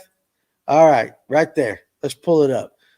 Cold chocolate milk water. Bluebird skies, low wind. You're fishing shallow, sub 3 feet. What are you throwing, rock or a clay? Why would you be fishing in that condition? Cold chocolate milk, bluebird sky. You got to set the stage. Yeah. It was a cold bluebird sky day. Need that on deep the lake. voice. The water was Well, clay's going to warm chocolate faster and rock's milk. going to hold longer. Yeah, Exactly. and you're throwing sub 3 feet. I guess I would target rock. But you tell me, you're the guy that does this for a living. Yeah, no. I'm gonna look for the isolated cover, the high percentage spots. You know, a lot of times that is rock. Now clay does warm up faster. Rock will hold heat longer. However, with those conditions, I'm not just going to pick a bank and go fish it. I'm going to look for the high percentage stuff. A lot of times that's isolated rock that could be out in that 3 foot range where you can't visually see it. But just anything like that, just like I said, super high percentage stuff that could be a lay down, whatever. But I like his comment. You don't choose the fight chooses you. So that's what he's telling. I get it. This is very true sometimes. It is very. So Robert up in Pennsylvania says Smalley's early spawning, catching on cranks and jerks in 39-degree weather. Mm. And that's interesting how the fishing changes. Oh yeah. By geographical region. So, hey, listen, dude, I would love to get on some, spawning smallmouth. Yeah. We only have one lake around here that used to have a lot of smallmouth, and that was Blue Ridge, and the spotted bass have basically decimated it. Mm-hmm. You can catch the mean mouth now. You get the hybrid. Blake Acre, Slicks and Nut. Hey, if you know him, tell him Danny at Fish North Georgia said he was a nut. Tony right there, the how-to hero. I'm in Carrollton, Georgia. I fish mainly East Alabama lakes, but so many of your show's tips correlate to the Alabama spotted bass. And my family knows on Thursdays I'm committed to this show. Dude, you don't know. I will go home tonight with a smile on my face knowing that you made that comment right there. But he is true. Yeah. We'll catch the spots. And let me ask you, if you held up, because I cannot, and maybe you can, Kevin, if you held up is it an Alabama and a Kentucky? Jonathan, Correct. am I right? Jonathan is my mentor back there. He's the one that teaches me. If you held up an Alabama and a Kentucky, would you be able to tell a difference? Probably not. No. You could. Yeah. You could. What's the difference? Kentucky got red eye. Kentucky's the red eye version. But if you did, They got more of a defined lateral line. Coosa's got a more defined lateral line. And see, that's the thing is everybody's got a name for it. Because I say Alabama. And sometimes You it's say a lot Coosa, size. we call Those it Coosa. Kentuckys are smaller usually. Is Kentucky's the smaller of the two? So, but to me, it's a spotted bass. Oh yeah. No, I don't differ. Yeah. I don't care largemouth or spot I'm or not smallmouth. that smart. But Tony, seriously, and all you guys from out of state, thank you very much for watching our show. It just really, it makes us feel good that we're reaching out past Lake Lanier, because Lake Lanier up here in North Georgia it's the engine that runs the machine. But I love that the fact that some of the stuff we can talk about translates elsewhere. Mm-hmm. And like too, I used to live from Column there. I used to live in Tallapoosa. I used to stay going back toward Logan Martin and all that stuff years ago when I lived there. pull up Chatoog right there. I've heard this say right there, Brad Silvers. Chatoog used to have a lot of smallies and big largemouth. Not sure if there's any left of either. Oh, what's your opinion on that? You ever run into smallmouth up there? Yes. So every year there's usually 1 to 2 smallmouth caught still. And Jonathan calls those unicorn. Yes, fish. we had one weighed in this fall actually. So they are there. I've never caught them, but we're starting to get a lot of walleye back too. Are you Catching really? a lot of walleye. Yeah. So I mean, they're definitely there, but they are unicorn. As far as the big largemouth go, yes, Chatoog's got giant largemouth in it. Last summer, I caught a 916 in a night tournament. The next week, there was multiple. There's 2 9s and an 8 caught. So I mean, they are 100% still there. Every week, on a given tournament, there's going to be a 5, 6, 7 pounder weighed in. So they're definitely there. Yeah, that's also like when we fished Notley. You said Notley used to have some smallmouth back in the day. Very few, and when you catch it, that's what he calls a unicorn. Yes. And they show up every once in a while. Mm-hmm. Pull up old Clint's comment. Can we give a big congrats to all the work these boys put into hosting this show every Thursday and giving out valuable, applicable, and entertaining guests every single week? I will tell you this. First of all, thank you for the compliment. As the host of the show, let me tell you this. Number one, I can't do it without the guys around me, for sure. And the guests and the comment sections are what runs the show. I am just like you. When I ask a question to one of these guys, I genuinely want to know because I'm learning just like you guys are. So I hope you never think the show is ever about me because it's not. It's about guys like Will and Kevin and Tim and Jonathan's in the background and Miriam's over here making racket, in the thing. And it's about you guys. So whatever we can do, and anytime you got a suggestion, let us know. We want to help you because that's what it's all about. So I appreciate the compliment. John Greer. Oh, I like that Blake Acker Coosa spots are just different. Mhm. They are They super are. mean. They are awful mean. They are. I always tell everybody about spotted bass. It's just a pissed off. Oh, It's yeah. just a pissed off fish. Yeah, It's it is. always like they just act like that. Yeah. That's the best way to describe them. Well, John Greer. those that actually, if you get over near where I live in the actual Coosa River, the wild ones, I guess you'd say, that just rip and run over there, they're even worse. Mhm. Yeah, it's crazy. John Greer right there, right below that. All right, so here's another question. Well, what are they doing to Chattooga? I hear they're going to put a lot of chemicals in it to kill off the grass. Mm. Yes. So Okay, that's let's talk about definitely that. on the table, unfortunately, in a way. So Chattooga has a lot of parrot feather in it now, especially on that lower end Macedonia area. So it has choked out some of the docks, and the pleasure boaters hate it. Bless their heart. So that is on the table. I know they've had meetings every week on that with the chamber. It's been in the talks for years now, but it's definitely come ahead this summer. So that is one of the options, is that they will go in and spray it. That's probably their go-to option at this point. I wish and I hope that they have some fishermen input, some environmental input on that decision, and not just the dock owners and the community. But yes, I always hesitate when they talk about putting chemicals in the lakes and killing all this grass, because it can go either way. But that's What kind of grass was it? parrot feather. Never heard of it. Yeah, So what it's is like parrot feather? I'm going to call it a knockoff hydrilla. So it's not hydrilla, but it is like it in a way. Does it Got grow it. deep, tall, how? Yeah. So, I mean, it'll grow in like 5 to 6, 7 foot of water. I'm sure it'll grow deeper. And it's really kind of isolated to that Macedonia area. I know in spots there's some, but it's primarily prevalent up there. So what do you think, in your opinion, because I don't know anything about chemicals, Yeah. how will that affect the fish? I ain't talking about the fishing, but the fish. Yes. So 2-part question on that. So the particular grass that is parrot feather, I've heard mixed reviews. Yes, it's healthy for the fish. No, it's not healthy for the fish. I don't know what it does for the fish, but you look at lakes like a Eufaula, like in Alabama, and like some of these lakes, Chickamauga, down in Florida. Every time they come through and spray it, it kills the fishing with that. So I don't know exactly. We don't have a big enough largemouth population up there that it'll just wipe out the lake, because 90% of it's spots anyways. But at the same time, all those chemicals, all those things are going to trickle down into the main lake. So I'm always, like I said, always hesitant on using a lot of these things, because you look at these other lakes that it's sprayed is killed a lot of fish and killed a lot of habitat. Yeah, like Clint Bartlett said, look at Okeechobee. It's hurt a bunch from the spray. Yes. So if I was the guy in charge of that, and you were to give me your honest opinion, what would you tell me? Man, so it's a tricky subject. Like I said, you've got to kind of view it from both parts. I don't feel like going through and blatantly spraying everything is the answer. I don't think they've done enough research on options that are available, a little more environmentally safe option, because I understand the dock owners and boats have to be able to have access through there.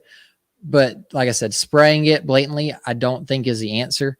And I know they have explored other options, digging it up, things like that, of that nature. So at some way there will be an environmental impact on that area, Right. if they move forward with this.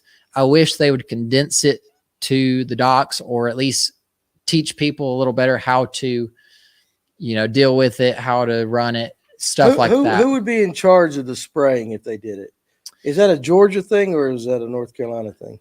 So that would be a Georgia thing. However, they've tried to find some on the North Carolina side too, so they can have a mutual payments. So right now it is on the residents, as I've understood it, residents of Hiawassee and Towns County to pay it. So if some of our viewers wanted to call up and kind of protest it a little bit, who would they get in touch with? So You like I guys said, listen. nothing against anybody in No, Hiawassee. Just Not taking shots.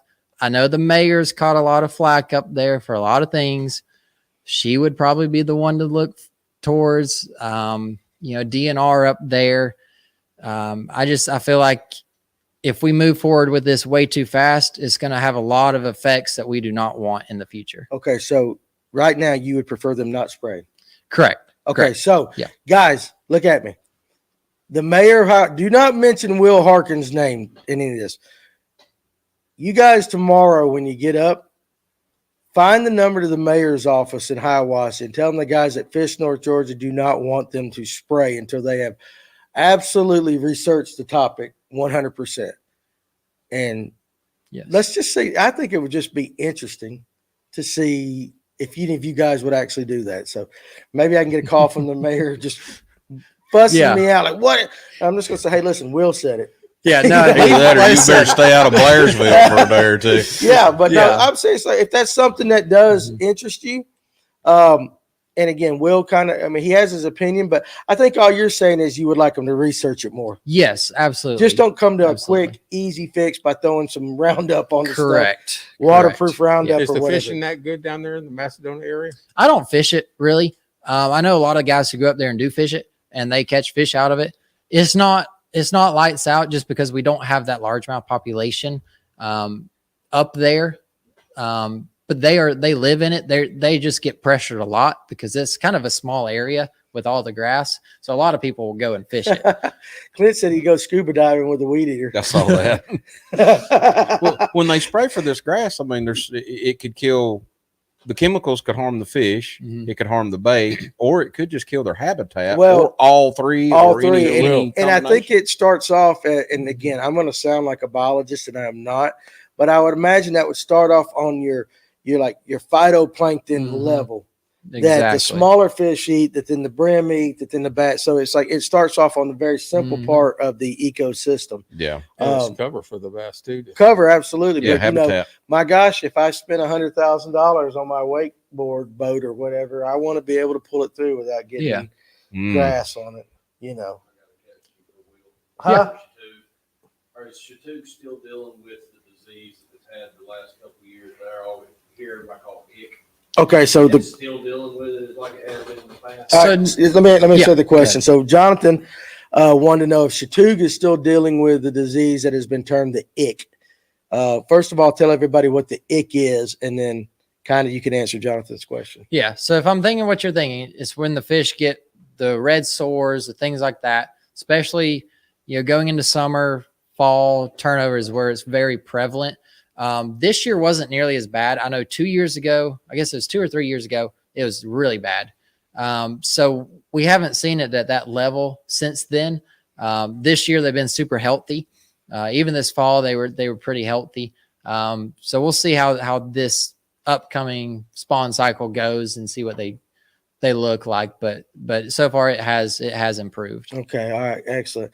So like Robert up in Pennsylvania says, wind turbines also changing ecosystem, moves miles into the waterbeds, miles of no fish on coastlines that used to have fish. So I imagine like anything we start adding to the ecosystems, we're humans. We find a way to we will think- mess it up. We somehow. think we're great at stuff, but we do kind of screw things up.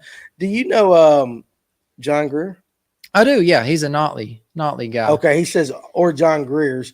I don't know if what that comment was for. Like, do we need to call John Greer's and protest anything like that? So, I think he's saying don't mention his name. or John Greer. Oh, okay. Well, John, my bad, buddy. My bad. So, Robert, pull up that last one. We're getting, guys, if you got any final questions, we're getting towards the end of the show. Pennsylvania has a requirement to follow, to clean up runoffs in Chesapeake Bay by their foundation. And if not done there are major fines. That is one thing I would say with Georgia. You don't hear a lot of, unless it's the Chattahoochee River going into like Atlanta or a river going into a major population, because that's where a lot of people get their drinking water. Mhm. But good grief, we hear about sewage spills all the yeah, time in these lakes all the time. And I don't think I'm sure at some level it's taken serious, Mhm. but good Lord, if you dump some sewage, that's the nice way to say it, going down into Atlanta, they're like, that's when they get, Oh yeah. and unfortunately Chattooga is in the upper part of Georgia. It's as north Yeah. as you can get. So Yeah. it's not in the headline news and Mhm. stuff like that. But again, y'all call the mayor. Hiawassee, right? Yes. I want everybody watching this show to call the mayor of Hiawassee and tell her Danny Pruitt at Fish North Georgia said, don't spray until you have done a proper environmental impact study on that. You think that's cool, Tim? You think I'm gonna get some hate on that? You better stay out of Blairsville. For that. Blairsville. Listen, I don't go to Blairsville. The only reason to go to Blairsville is when my daughter was going to Young Harris, which where you went. Yes. And she's graduated now.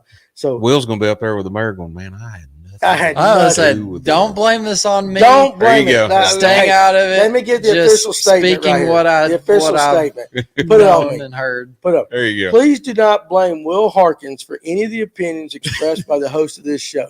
The expressed opinions by the host of this show are that of the hosts. And all the guys that are going to call the mayor of Hiawassee are doing so for the host of the show. So you guys do that. You got a phone number? No, I don't. But I'm sure it's available somewhere. This Will guy, he's smart. You know what would Very be funny? smart. You know what would be funny if tomorrow, like her phone's just blowing up. She's like, "What the hell?"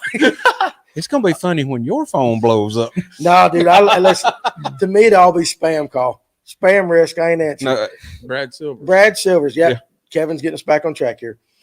Any new banning the wake surfing on our lakes? Question mark. I've heard of a few lakes in other states banning the boats with ballast. I think South Carolina did something like that. Yes. We did something. Georgia did something where I want to say they got to stay like 200 foot from a dock or something. But Yeah. on them boats, 200 foot from It's a dock still don't do nothing. nothing. It's No, it actually doesn't worse nothing. 200 foot away than if you're right beside the boat. Mhm. Yeah, it doesn't make a big difference. No, it don't. No. They will absolutely sink. and the only way to really, it's back to the environmental thing. If you can say that they're damaging and eroding the edge of the lake, then Yeah. you get somebody's attention. Other than that, it's deaf ears. Yeah. Pull up Drew Heather Early's comment right there at the bottom. And I like this. Putting God first is the main point in the man's career. Absolutely. 100%. I know I'm a heathen. I go to church every single Sunday because I know that I am in need of that, in need of a savior like everybody. Trust me, I know that more than anything. But I do notice even if somebody looks on your boat, Yes. Yeah. you are very upfront with some of your sponsors are of the faith-based variety. Oh yeah. You know, Yeah. For sure. Harvest. What was it? Harvest. Heaven's Harvest. Heaven's yeah. Harvest. And, Yeah. So the biggest thing, I have the hashtag right there, front and center. God's got this. yeah. So that's on jerseys, that's on boats, that's on everything that I do, all the posts. So yeah, very, very upfront and open with that. Just because of that, I know I wouldn't be here where I'm at. So I agree with that. I'm not a back row Baptist. I actually sit in the front row of my church. I do because I need it more than anybody. Need the mystery taste test again. We need to start doing that. We've ate pig brains and stuff on this show. Like if I opened up a can of pig brains, would you eat it? Would you try it? no, I probably Jonathan not. did. It tastes like potted meat, don't it? It's not bad. It's not bad. Let's follow the rules. Said no wake boat owner ever. Kevin and I are going fishing that particular evening whenever that show comes up, right? Buddy? Hey, Yeah. next, We're not going to be here. next Thursday, let's get You some can count pick, on that. I'll let's go get some with y'all. pickled. Have you ever ate pickled pig's feet? No, and I'm not about to. You might. Are there any bass in Lake Hartwell? Just yum yum. Oh, good Lord. See, I didn't even bring it I'm up. sorry. What'd you say, Kevin? What'd you say, Kevin? Yum yum. I haven't got Jordan Lee to say that. I'll tell you what that's about later. Yeah, we'll talk about that later. later. Are there any bass in Lake Hartwell? Oh yeah, There's a few. they're everywhere. There's Yeah. a few. I think there's a few. more bass in Hartwell than Lanier, and that's saying something. That is. But do you think Lanier's a better fishery? I do. Yeah, it's Hartwell's got the largemouth population that Lanier doesn't quite have yet. Mm-hmm. But the amount of spots in now, I will say Hartwell's improved the last few years. Yeah. Majorly. But yeah, Lanier still hands down the best spotted bass fishery. JP Vern outside. Believing in God is great. Expressing it to those around you is even better. Yeah. Amen. Amen. So we got that. So that's like I said. So, hey, listen, y'all think we're heathens? You would have no idea how many counseling sessions I've had in this shop. That's why we keep the chairs there. I do find this, and I'm gonna end the show in a second. Yeah. That I find a lot of guys that will not step foot in a church will come into a fishing store Mm-hmm. and they'll come talk to you 100%. 100% because you're on their level Mm-hmm. and you're not. I don't want to use the term holy roller. but, Churchy. Churchy. Yeah. Churchy. And Yeah, I've had more great conversations about God in this building than I've had Absolutely. anywhere. Jonathan knows about that. I mean, we've done it, ain't we? So God loves the idiots like us. So, amen, Robert. So let me tell you this. So, Will, first of all, 100%, you're not even my kid. I am so proud of the fact that you came on the show 5 weeks ago talking about what you wanted to do. that you got the win. Yes. And not only that you got the win, you handled it, you're humble. You could come in here just cocky as all get go. You're like the same kid we knew 5 weeks ago. Yes. Just $100,000 richer. Yeah. After taxes. You know, the government's going to get a bunch of that. They will. The government's going to get their money. So, but honestly, I'm proud of you. I'm very happy for you. And like I said, I've not watched the tournament that kind of got me like my stomach in knots, and I'm watching you like, come on, kid, do it. So congratulations on your win. I appreciate it. It is something I told you before the show. If you take the number of guys that have won a major bass tournament since they started throwing them, compared to the population of this world, it is minute. It is so minute. So what you pulled off is, and at your age, is major league impressive. So congratulations on that. Next time you come, you got to buy dinner. Okay. Right, you got the money. There you now. go. McDonald's. McDonald's. All right, listen, work. Chicken nuggies. give me those that on that value meal. You get the 2 McDoubles for like $3.49. Perfect. Hey, you're cheap. Yeah, you Yeah. said it. Like the big game and all that. They get some chicken nuggies and a big game roll. That's right. So guys, listen though. I encourage you to watch the NPFL. You can follow it when they have a tournament on Fix TV. That is PHYX TV. Correct? I said it right. PHYX. It's a different, but it's Fix TV. And that's not all they do is fishing, but that is where the NPFL has their cameras on. That's where they put their show on. Yes. And so I encourage you, now that you know Will, he's been on twice, follow him when they have these tournaments. And then you got somebody to root for. He's one of the good guys. And you can root, Rob Robleski, there's others, Trent Palmer, guys that we know that have been a part of our show or sponsor our show. Watch them. You can root for them. And I think it's so much easier to watch a pro tournament when you got kind of like a relationship that you created with these guys. So, Will, we're going to have you back on too, because I know you're going to win another tournament. But again, every time you come down here, it's an honor.